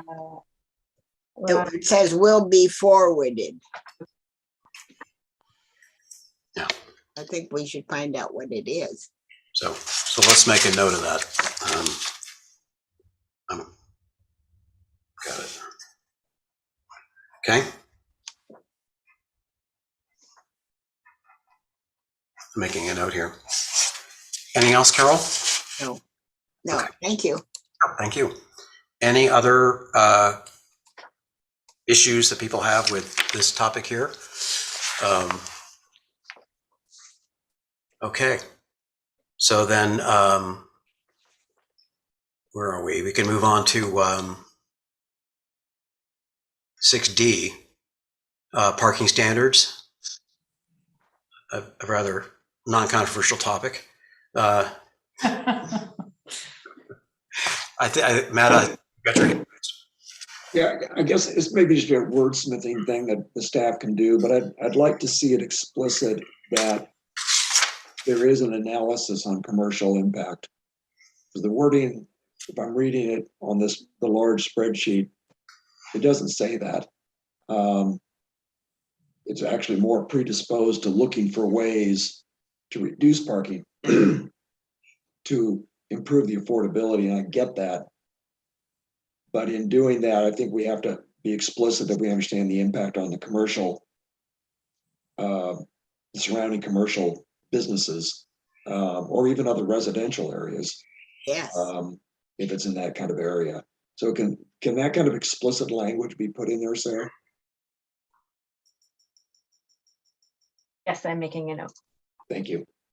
That's all I would like to ask on that. Great. Christine? I agree with Matt. So so Carol, me, and Matt are all agreeing on that. Thank you. Yeah, that's a power coalition right there. Right, watch out. Yeah. Okay.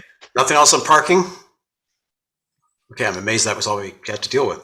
Okay, so let's move on to 6E, diversity of housing types. Any kind of big issue type stuff that people have on this one?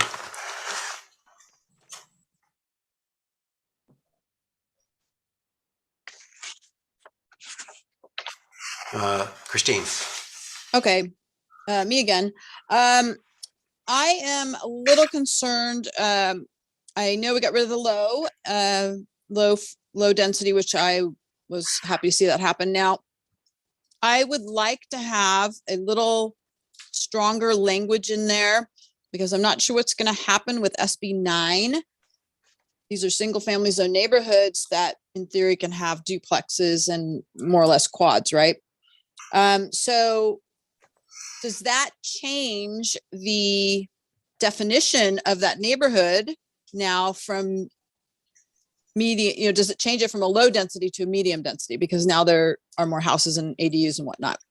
So can we have some language in there that specifically exempts single family zone neighborhoods affected by SB 9 from being in that policy? So my understanding was that the idea was a transitional area from, you got downtown with higher densities, this sort of more mid-range, if you want to call it that, and then into single family neighborhoods, again, subject to SB 9. So I think was my understanding of this. I don't know if Sarah or Renata, you can clarify. Yeah, I think I'd like to clarify just one thing, that there's kind of two different land use planning mechanisms at play throughout Lafayette. There's general plan land use designations, and then there's the zoning code. And so the land use designations kind of outline, it's similar to the goals of the GPPs. It's kind of like what the intent of this area is. And then the zoning code is the implementation mechanism.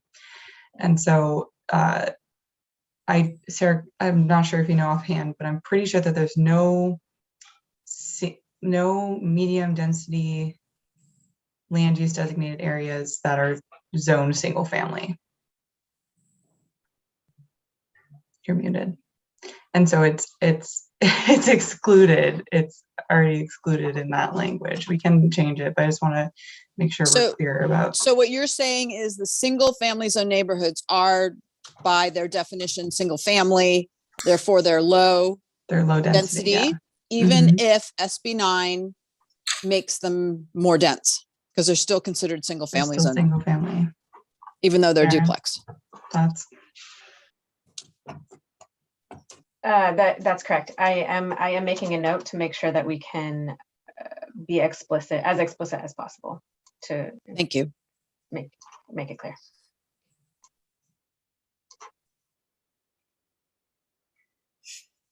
Okay, any other comments on this one or viewpoints out there? Okay, so we're going to move to 6F, the data collection and compliance with SB 330, which looks pretty straightforward. Nothing there. 6G, a retention of affordable rental units. So there's a question there about, I mean, I think how much has this actually happened? But Christine, I think you see your hand up. Is that on this one? Yes. So I had a question about, for everyone to pose. So this conversion of a rental to sales fee, and this is going to be, so if we did this, I propose that we would do it based on the size of the multifamily building. Back to the mom and pops. So I've got, let's say, a 3-unit building, and I would like, and they're rented right now. My kids are young, but then when they're college age, I would like to have them own those. So that would be considered a rental to sale to my own family. And now I'm going to have to pay a fee, because that's what this says in here, that there would be a fee converting a rental to a sale. So I propose that we do something to make it maybe bigger units, like, 10-unit buildings or 8-unit buildings, or maybe even the 7-unit building. So it's not hurting mom and pops, small building owners who, a lot of it's family. So maybe you can clarify that if it's already part of it, or. So there was a proposal that a conversion fee be considered, but that is not an explicit part of this program, conversion fee. Oh, was that in a different program? Where did I see that then? I thought I saw that somewhere. I'm not sure. Okay, I'll have to take a look. I thought it was part of this one. Maybe you guys took it out already. I'll take a look. Sorry. Disregard then. Okay. Anything else on this one? Otherwise, we'll go to 6H, condo conversions. Any big picture issues? I think that's where the fee was. Oh, okay. Under this. Oh yeah, sorry, Jim. You were doing this so perfectly, and I just screwed it up for you. So take my comments and put it on that section. Okay, we got it. Okay, so let's talk about permit ready ADUs, which is 6I. Any kind of bigger picture issues here on this one? What about, are we still for sure going to be time frame of 2030? That's 8 years. Christine, you stole my thunder. Oh, sorry. Yeah, that was the one question I was going to raise on this one. Okay, you can still raise it. I'll be quiet. Thank you so much. Yeah, I was just going to say, I mean, ADUs are kind of a real topic these days, and by delaying the implementation of this to the back end of the sixth cycle is I don't know, it seems to me that by putting 2030 doesn't make it much of a priority. So I just want to flag that, and I know that this is all dumping it on staff. So those are proposed timeframes, so we can certainly move it up. We do, as part of the comprehensive review, want to make sure that we are not, so these are the timeframes by which they need to be completed. So these programs can be completed before then, but they need to be done by that year.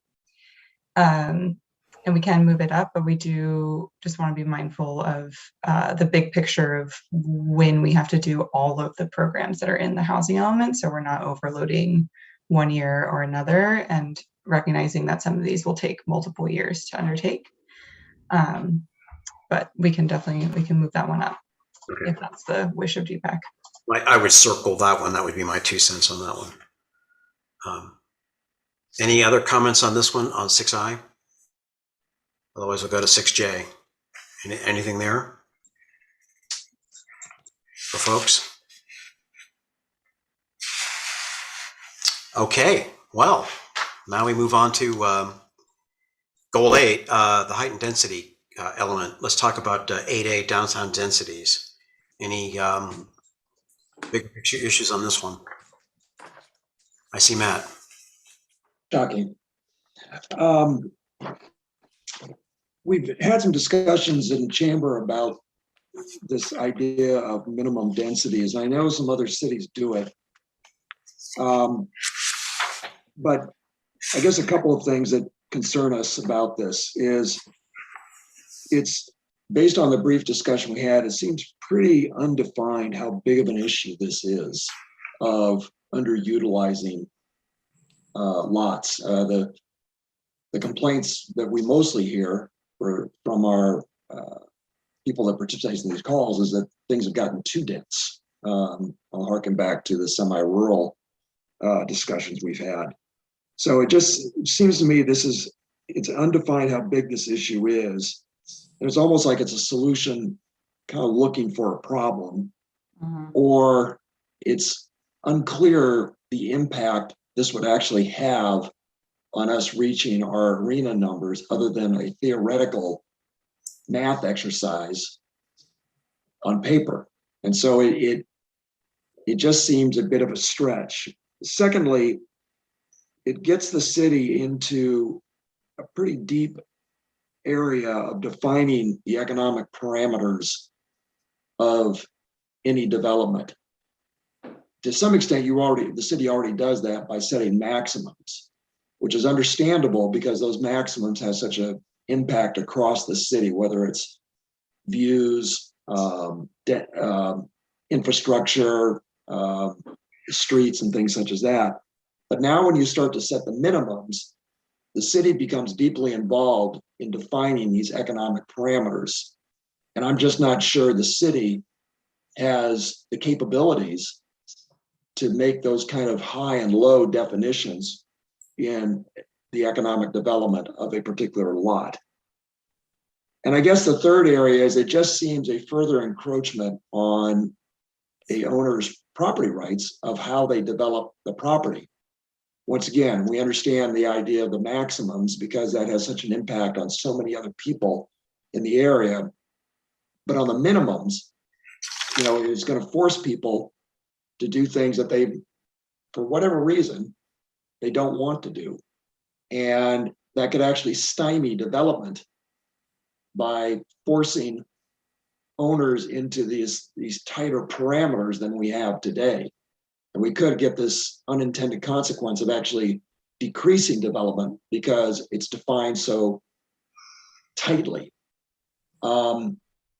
So, I looked at the ones like in Walnut Creek, and they range different areas of downtown. I couldn't quite figure out what areas of downtown, but from like 1.5 up to a minimum of 15 or 20. I'm doing this from memory.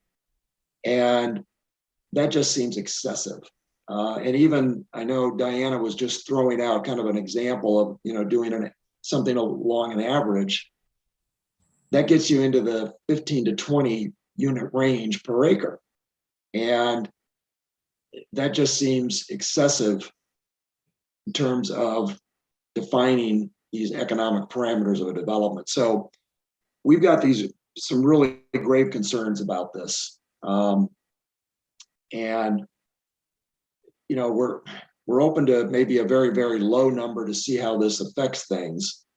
But I'm concerned that people have got an idea that they're thinking 10, 15 units per acre in the downtown area. Let the market determine that. Let the property owners determine how big they want to get up to the maximum would be our recommendation. Okay. Thank you, Matt. Chris?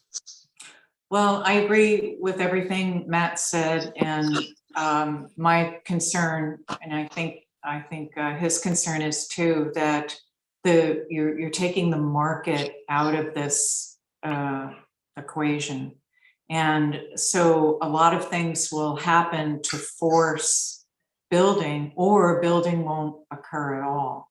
So you may end up with, if you've got minimums, you may end up with very, very small apartments or condos that basically people will move in for a year or two and then move back out because it's just not big enough for their lifestyle anymore. I just see, I would rather not have minimums or have very, very low minimums, and just let the market act. And again, just agreeing with what Matt said. Okay, Chris, thank you. Carol? Yeah, so staff, can you tell us why the minimum, why it's in there? Or Diana? I know Diana's having some trouble with her internet connection. Diana, you there? So essentially it's making sort of the most efficient use of the limited amount of land that exists in the city, and encouraging the most efficient use of the land so that it's not underdeveloped, because those buildings are going to be there for quite some time.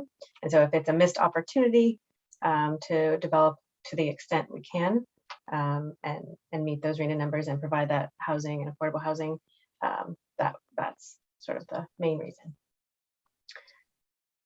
We currently have parking minimums, I'll note.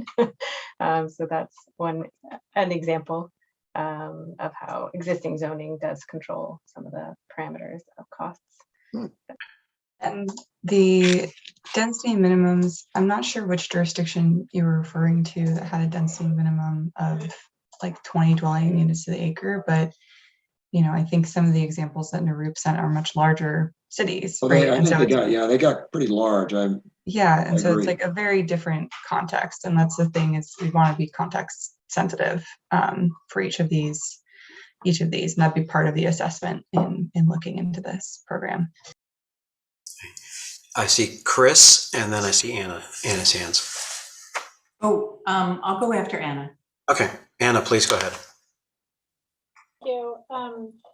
I personally am comfortable having a minimum included, but I do understand kind of the concern that others have expressed. And I think the request of staff to, look into how many projects or what are the densities that are being built, like for example, the Woodbury, right, of what could have been built versus what was.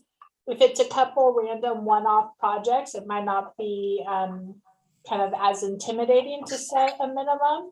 If it's happening a lot, maybe, it is something to definitely reconsider, as Matt is saying, of just what the repercussions potentially could be. So like I said, personally, I'm fine having a minimum, but I do think having that piece of information might help the committee and the public feel more comfortable if, deciding if a minimum should be included or not. That's it, thanks. Thank you, Anna. Chris? I just wanted to also bring up that one of our goals is to build apartments or condos that are meant for larger families. so 2 to 3 bedrooms.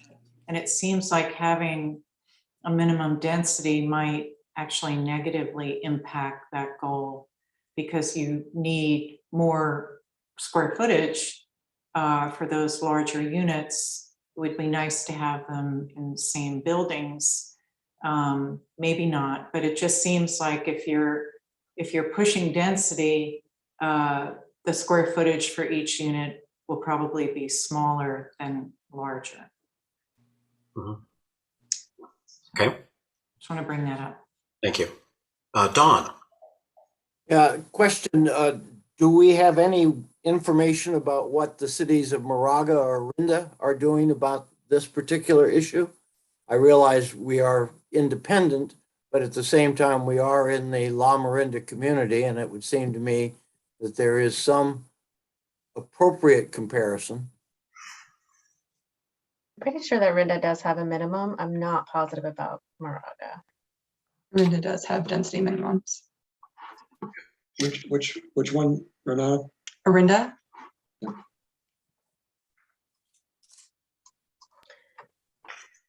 Right? Can we get some information on that? Yeah, that's on the to-do list of getting examples of this. Any other comments on this topic? Don, you good, or anything else? No, I'm good. Okay. And I don't see any other hands up. I guess I'd have to say, I kind of got a bit of a concern about this one too, to be honest with you, just from speaking for myself here. I really would be helpful to get some information on how big a problem is this. Because I could see by setting minimums, the city, I don't know, it's like, I don't know if it opens Pandora's box to the city. I'm searching for a metaphor here, but it is going to create some issues that could have some consequences that we haven't fully thought through, as opposed to setting a maximum and then the market's going to figure out what works. So I think I'd almost want to bracket this one till we get some information so we can make a more informed decision on it. And we'll have a chance to come back to this later when we do the consolidation. So maybe enough on this one. How about 8B, lot consolidation and redevelopment of non-vacant sites? Any big picture issues on that people have? Don, I think I see your hand up still. Do you have something? No, I can't get my screen to take it down. I'm done. I've lost you. You got it. You arm wrestled that thing out then. Anything on 8B that people have they want to discuss? Okay. 8C, building height. This is that interviews and conversations with developers. Be interesting to be a fly on the wall on that one. Anything people have on that? Doesn't look like it. 8D, density bonus regulations. Is updating it to meet the state density bonus law. Any comments on that? Doesn't look like it. I think that takes care of the 8s, unless I'm missing something here, which gets us to the sole item 9 on objective design standards, which we talked about a bit earlier. Any additional thoughts, comments, big picture issues on this one? Okay, I don't see anything. So that means we've actually marched our way through this agenda item, folks. Congratulations all. It's only 8 o'clock. We're kind of in training here to get to the point where we can meet, like the city council, have like a 7-hour meeting and not worry about it. The mayor's shaking her head. So we have agenda topic 7, A and B, housing element policies. And I think I'm going to turn this to staff. If you had an intro for this. So please go ahead. Excellent. We will make this quick, hopefully. Okay. Everyone can see that. Great. Okay, so we're going to talk about policies. We're going to quickly talk about updated housing element timeline. As we mentioned, we're going to continually bring that to you as it's updated. And then we'll go over the policies, what they are, an example, and then provide a recommendation and ask for your feedback and input. So the updated housing element timeline, this shows the 3 different bodies, so GPAC, Planning Commission, and City Council, reviewing the various sections throughout the rest or through the first half of this year. So GPAC has finished section 1 and has provided that to Planning Commission. They had their first review of it last evening. And then, so we're continuing our way through goals, policies, and programs, which is section 2. We anticipate starting section 3, which is the sites, inventory, and zoning in February. And then as soon as we're done with items, right, we provide them to Planning Commission for their review and recommendation to City Council. And then in a parallel process, the environmental impact report and CEQA document is being prepared. We anticipate a release of that in early to mid-February. And there's some statutory review periods for public review and response to comments. And then ultimately it will be a final EIR in May when the council adopts. So policies, these communicate the intent and context of goals. They provide a little bit of guidance for decision making, establish priorities for the city, and are referenced when we're reviewing development applications and proposals.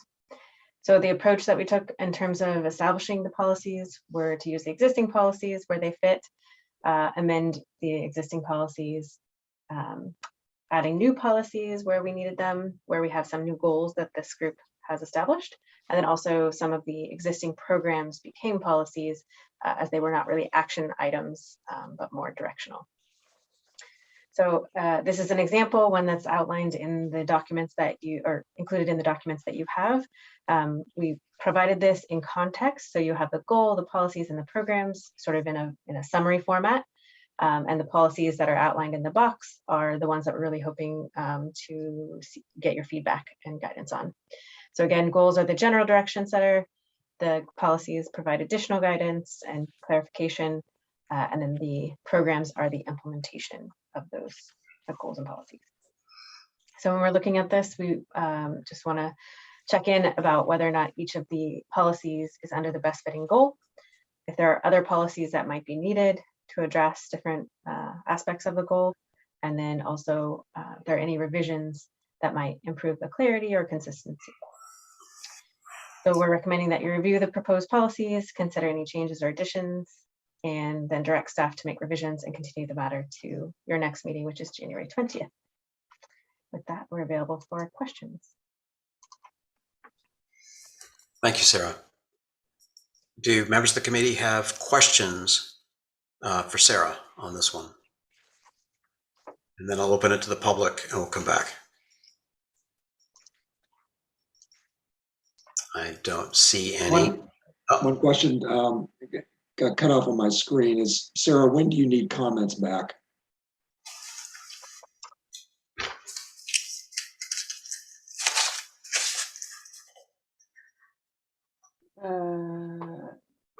Renata, do you have that handy? I'm trying to look at the timeline. So your next meeting is the 20th. And ultimately at that meeting, we would be looking for some direction.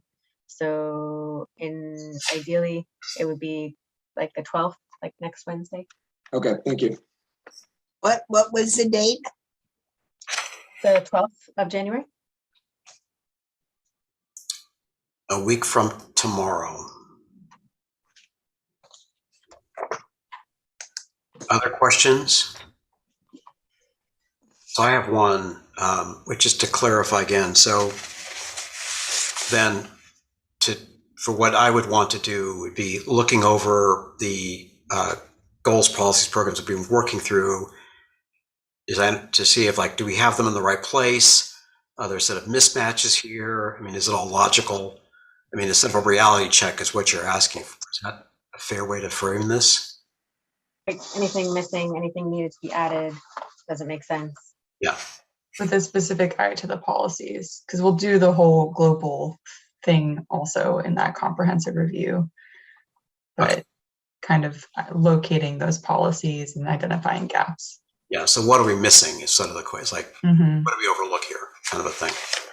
Okay, that's helpful. Thank you. Any other questions from the committee?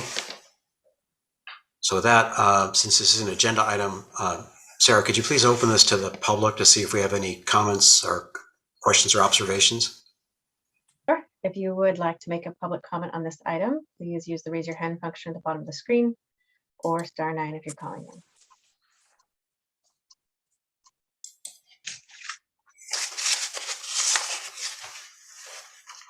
I don't see any hands raised at this time.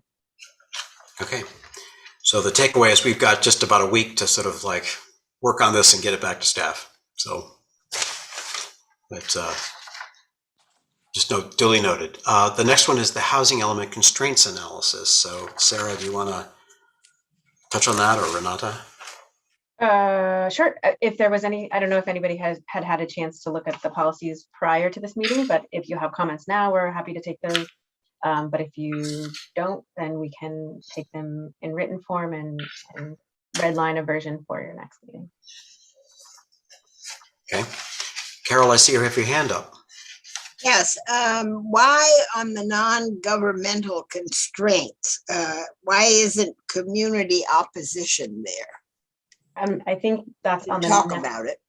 I think we're still on policies. We just want to wrap that up before we move on to constraints. Oh, I'm sorry. Oh, I thought we were on constraints. I think I might have done that inadvertently. My apologies. Oh, okay. That's okay. So if anybody had any comments on the policies, we can chat about that now. If not, please. I thought we were done, but please, if Carol or anyone, if you've got comment on the policy stuff, we want to make sure we log that in. Christine, I see you have your hand up. I know, it's like a continuous hand up. Let's see here. I did have a question.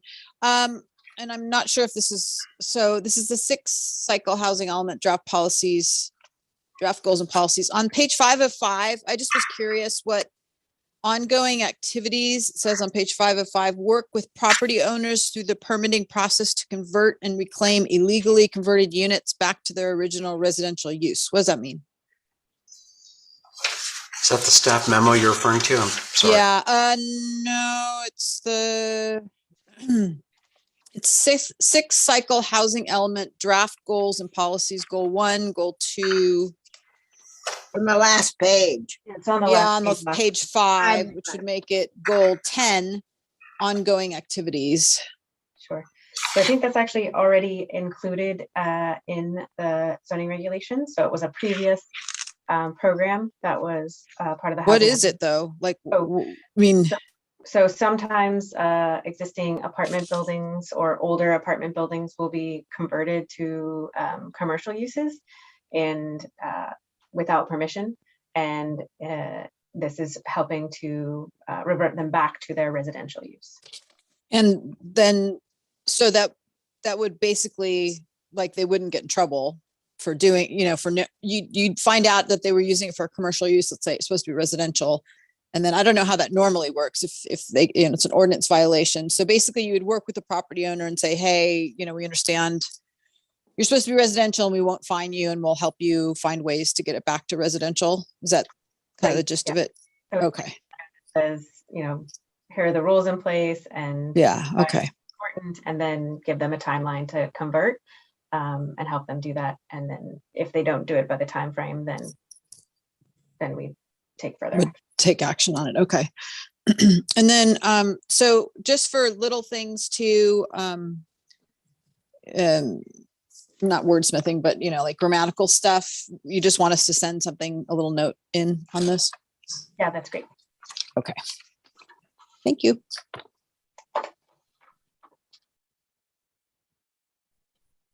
Just realized it's muted. I think we're on the constraints analysis. Unless there's anything else on the prior topic. Okay. And there it's just reviewing the materials and asking questions. So Chris, I see you've got your hand up. For the constraints analysis, is this for 5th cycle? So we're going to do a little presentation to give some more context on it. Okay. And then we'll talk through what is coming next. Okay. All right. Thank you. And so I see Carol's got her hand up, but we'll hold on that. Okay, so this is our first real introduction to the constraints analysis. So we'll go through what it is, what it does, and how we'll do it in brief terms. So this is a required piece of the housing element, and it is a piece of that requirement is identifying barriers to fair housing. So it's a part, AFFH, affirmatively furthering fair housing, is kind of threaded into this, though it is its own, AFFH is its own section of the housing element effectively now. So the constraints analysis is a way of, is an analysis we're doing to identify governmental and non-governmental barriers to housing development. So the non-governmental are kind of those like market forces, political forces that are outside of the local jurisdiction's control. Governmental barriers and constraints are the things that the city has and does that are barriers to development. And so I'll talk through some examples about that. And how we use the information that comes from this analysis is to inform our programs that will help eliminate these barriers and constraints to a practicable degree, as they say. So as much as possible, we'll try and remove these barriers to promote development in Lafayette. So as part of the staff report, there was an outline provided of the previous constraints analysis. So that was to kind of give an overview of what goes into this document. That document was written in 2014, and I'm sure some of those things might carry over. There might be new additional things included for both ends, but the full document is available online as part of the housing element or in printouts as some of you have received previously, if you're curious about reading through exactly what each of those constraints are and what it means. So examples of governmental constraints are things that we've been talking about over the past year. So land use controls and zoning, parking, inclusionary housing can be a constraint. Development fees. So as we mentioned, we need to do that analysis to see how our fees align with other jurisdictions and if that is imposing a more significant barrier than developing elsewhere. And then non-governmental constraints, these include kind of what the financing market is look like. Are investors really hesitant and unwilling to put money into multifamily at this time? Construction costs, the land costs. We know that Lafayette's a high ticket place to access for developers too. And then, development costs and what it takes to have architects and engineers work on it overall. And these are all things that the city can't control, right? But they do still affect the feasibility of development in the city. So tonight, this is just our first introduction. So we'll kind of give you an idea of what the constraints analysis is. We are, as Diana mentioned, working to collect a lot more information. So like we said, we need information from school districts and other cities in the county to get a better idea of where we land in the regional scheme of things. And so we're planning to bring a draft of an updated constraints analysis to you at a future meeting, but we're awaiting more information. So tonight is just again, an introduction, and you feel free to ask questions. Unfortunately, Diana had to drop off. So if there's something that we're unable to answer, we will work with Diana to get answers back to you all. Thank you very much, Renata. Are there questions of staff on this? We'll do that. Go to the public, come back. I see Matt and then Christine. Yeah, to the staff, on the fifth cycle example that you showed, I noticed what's not in there is something about the kind of the hillside terrain and fire danger. Is that typically something you would put in a future draft? I think that could be considered as a non-governmental constraint. Yeah, non-government, yeah, definitely non-governmental. But yeah, I think that could be incorporated. Okay. Mm-hmm. And what about schools? Is that considered school capacity capacity? Is that considered governmental or non-governmental constraints since our school districts operate separate from city government? A good question, because it's technically run by the county, which is a government, but it's not local. So I think, it could be considered non-governmental as in, it's like services that support the community. Okay. But we can check on that Okay. as well, on how that might land in there. Okay, that's all I had. Thank you. Christine? A couple things. Quick question. I'm looking at the 5th cycle housing element, the outline that you have. It says secondary living units. What does that mean? For governmental constraints on housing or to housing development, secondary living units. So that was what we previously called accessory dwelling units. And those had to go through a more intensive review process before the changes in state law that kind of streamlined it.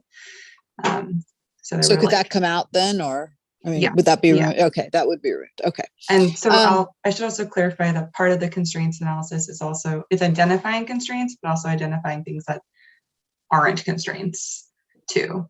And so we could say the accessory dwelling unit ordinance legislation has been streamlined and it's no longer a barrier to that production of that type of housing. Oh, so you would leave that in, but put that side note on there. Is that what you're saying? I missed it when you said that. Yeah, we would update it. Yeah. Update it. Okay. All right. Then the other thing is non-governmental constraints. Could we put something in there about, and I think this is a fair thing to add, would be, the housing prices with the free market, it gives developers no incentive to build smaller homes, really not in Lafayette anyway.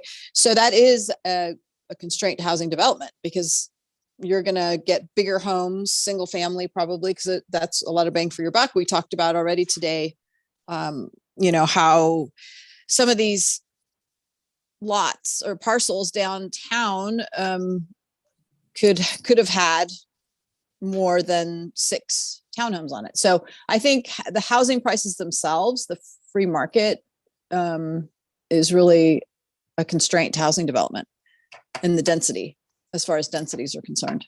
So I'd like to see that on there. And that's it. I'll probably think of something later, but yeah, that's all I had. Thanks. Other questions for staff? Sarah, you want our feedback by the 12th on this also? Well, there's not any anything to give feedback on at this time. But if you have other ideas of things to incorporate as we are going through the drafting process, we'll certainly welcome that early on. Okay. So to clarify then, thank you for providing the 5th cycle constraints list in bullet point form. I'm sure there's like about a ream of paper behind this, but so the extent that we see something that maybe should be on the list, like to Matt's point, this high fire zone, that to me would be significant, or stuff that should be dropped, to Christine's point about the secondary living units, we can offer those up because that might be helpful if you haven't already caught them, that kind of a thing. Correct. Yes. Okay, that's helpful. Thank you. I'm going to turn this to the public in a second. Christine, you have your hand up. Is that another comment, or are you okay? Carol made a mention of something earlier. I don't know if she was going to say something. I was going to. We told her to start over, when we brought it up. So Carol, I don't know if you wanted to say anything. So Carol mentioned community opposition as a non-governmental constraint, and that definitely can be incorporated. That is definitely a factor. Sorry, I missed it. I have to stand up every now and then and walk around. There. Yeah, I think that, Carol, I think you had a suggestion for an additional constraint Oh, the community opposition. Yeah. That's very strong in this community.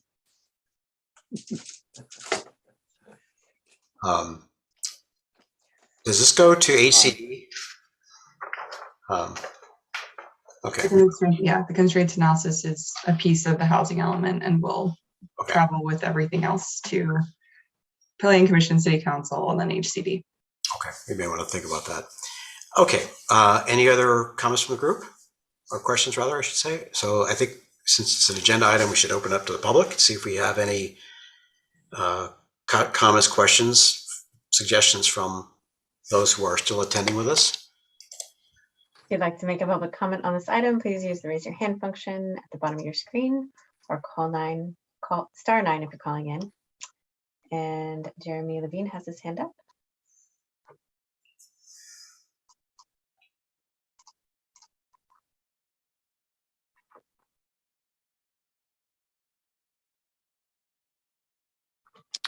Welcome. Good evening, everyone. Happy New Year to you all. Great discussion as always. One thing I'd be really interested to see would be some evidence, some studies, some research about the relationship between the density that's allowed and what actually gets built.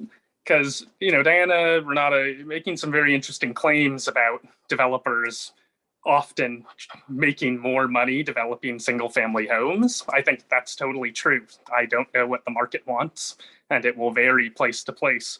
But I'm reading this book. It's actually, I read it earlier today, and this economist, Steve Glazer, who is at Harvard, said, citing a study that I'll be happy to send to the GPAC, that the relationship between the densities that are allowed and the densities that are built is like nearly 1-to-1 across America. So if you allow more density tends to get built. Now, he might have bad data, maybe the claim is based on a bad study, but I'd be interested to see more than just anecdotal experience about what that relationship is. Because if we're going to say something like the free market is a constraint to development, then we probably need to prove that developers won't build more given the opportunity to do so, or that there's no likelihood that we could expect them to. So I would love to see staff or maybe Diana put together some of that information and maybe help me at least understand exactly what the relationship is between density and what gets built on average. Thanks. Jeremy? Yes. Before you go, what was the title of that book? Triumph of the City. Oh, I said Steve Glazer. It's Edward Glazer. Sorry, Edward Glazer. Steve Glazer is our Yep, he's our Senate rep. Sorry about that. obviously. Thank you. Triumph of the City? Yes. Edward Glazer is a pretty preeminent economist who studies housing policy generally. He has done a lot of the seminal research into the relationship between zoning and housing prices. Okay. Thank you. Thank you, Jeremy. This kind of, I think, maps onto the conversation we had earlier about the minimum maximum density topic. Very much so. Helpful. So thank you very much. Okay. Are there other public comments? Sarah? I do not see any other hands raised at this time. Okay, great. Well, I would like to thank the 5 individuals who are still hanging with us out there, who you all get a round of applause for sticking through this. And so for this group, any other discussion topics relating to constraints, the agenda topic? I understand we need to provide some thoughts to staff to help them in their effort, but we're going to get more later. Okay, I don't see any hands raised. So housekeeping, I could think of 2, one of which is we have a joint meeting with the Planning Commission and the City Council next Monday. And Sarah, my understanding is that's 5. Can you clarify the time for me, please? 5 o'clock? 6 to 7. 6 to 7, thank you. So this is our chance to be at the grown-ups table with the Planning Commission and the City Council. But we'll talk through a bit the where we're going and how our work dovetails with the Planning Commission and the City Council. And there's also some additional information staff will provide to the 3 bodies that we all need to be aware of, that Sarah, maybe you could just elaborate on just high level for this group, because it's actually, I think, important for us to be there if you can make it. So just want to quickly touch on that. Sure, it's an informational session about the affirmatively furthering fair housing requirements, because it is a new requirement of the housing element law. So we just want to make sure everyone's on the same page and can know kind of what to expect moving forward. And I will note that that has come up at about every single session we've had on the housing element. So it's something that's meaningful and we need to understand it. So so that was the first one. The second is our next meeting. Since we're now going to twice a month, but because the Martin Luther King holiday, we've shifted to Thursday, breaking precedent. So it will be Thursday the 20th, back at it at 6 o'clock. So that's our next meeting. So that's all I have for housekeeping. Is there anything else, Sarah, Renata, that I've missed? I think that's it. Okay. With that, I think we've all earned an adjournment. And I really appreciate all your thoughtful commentary and insight and questions. It's made this a very robust discussion. And so I wish you all a great evening, and we'll pick it up again soon.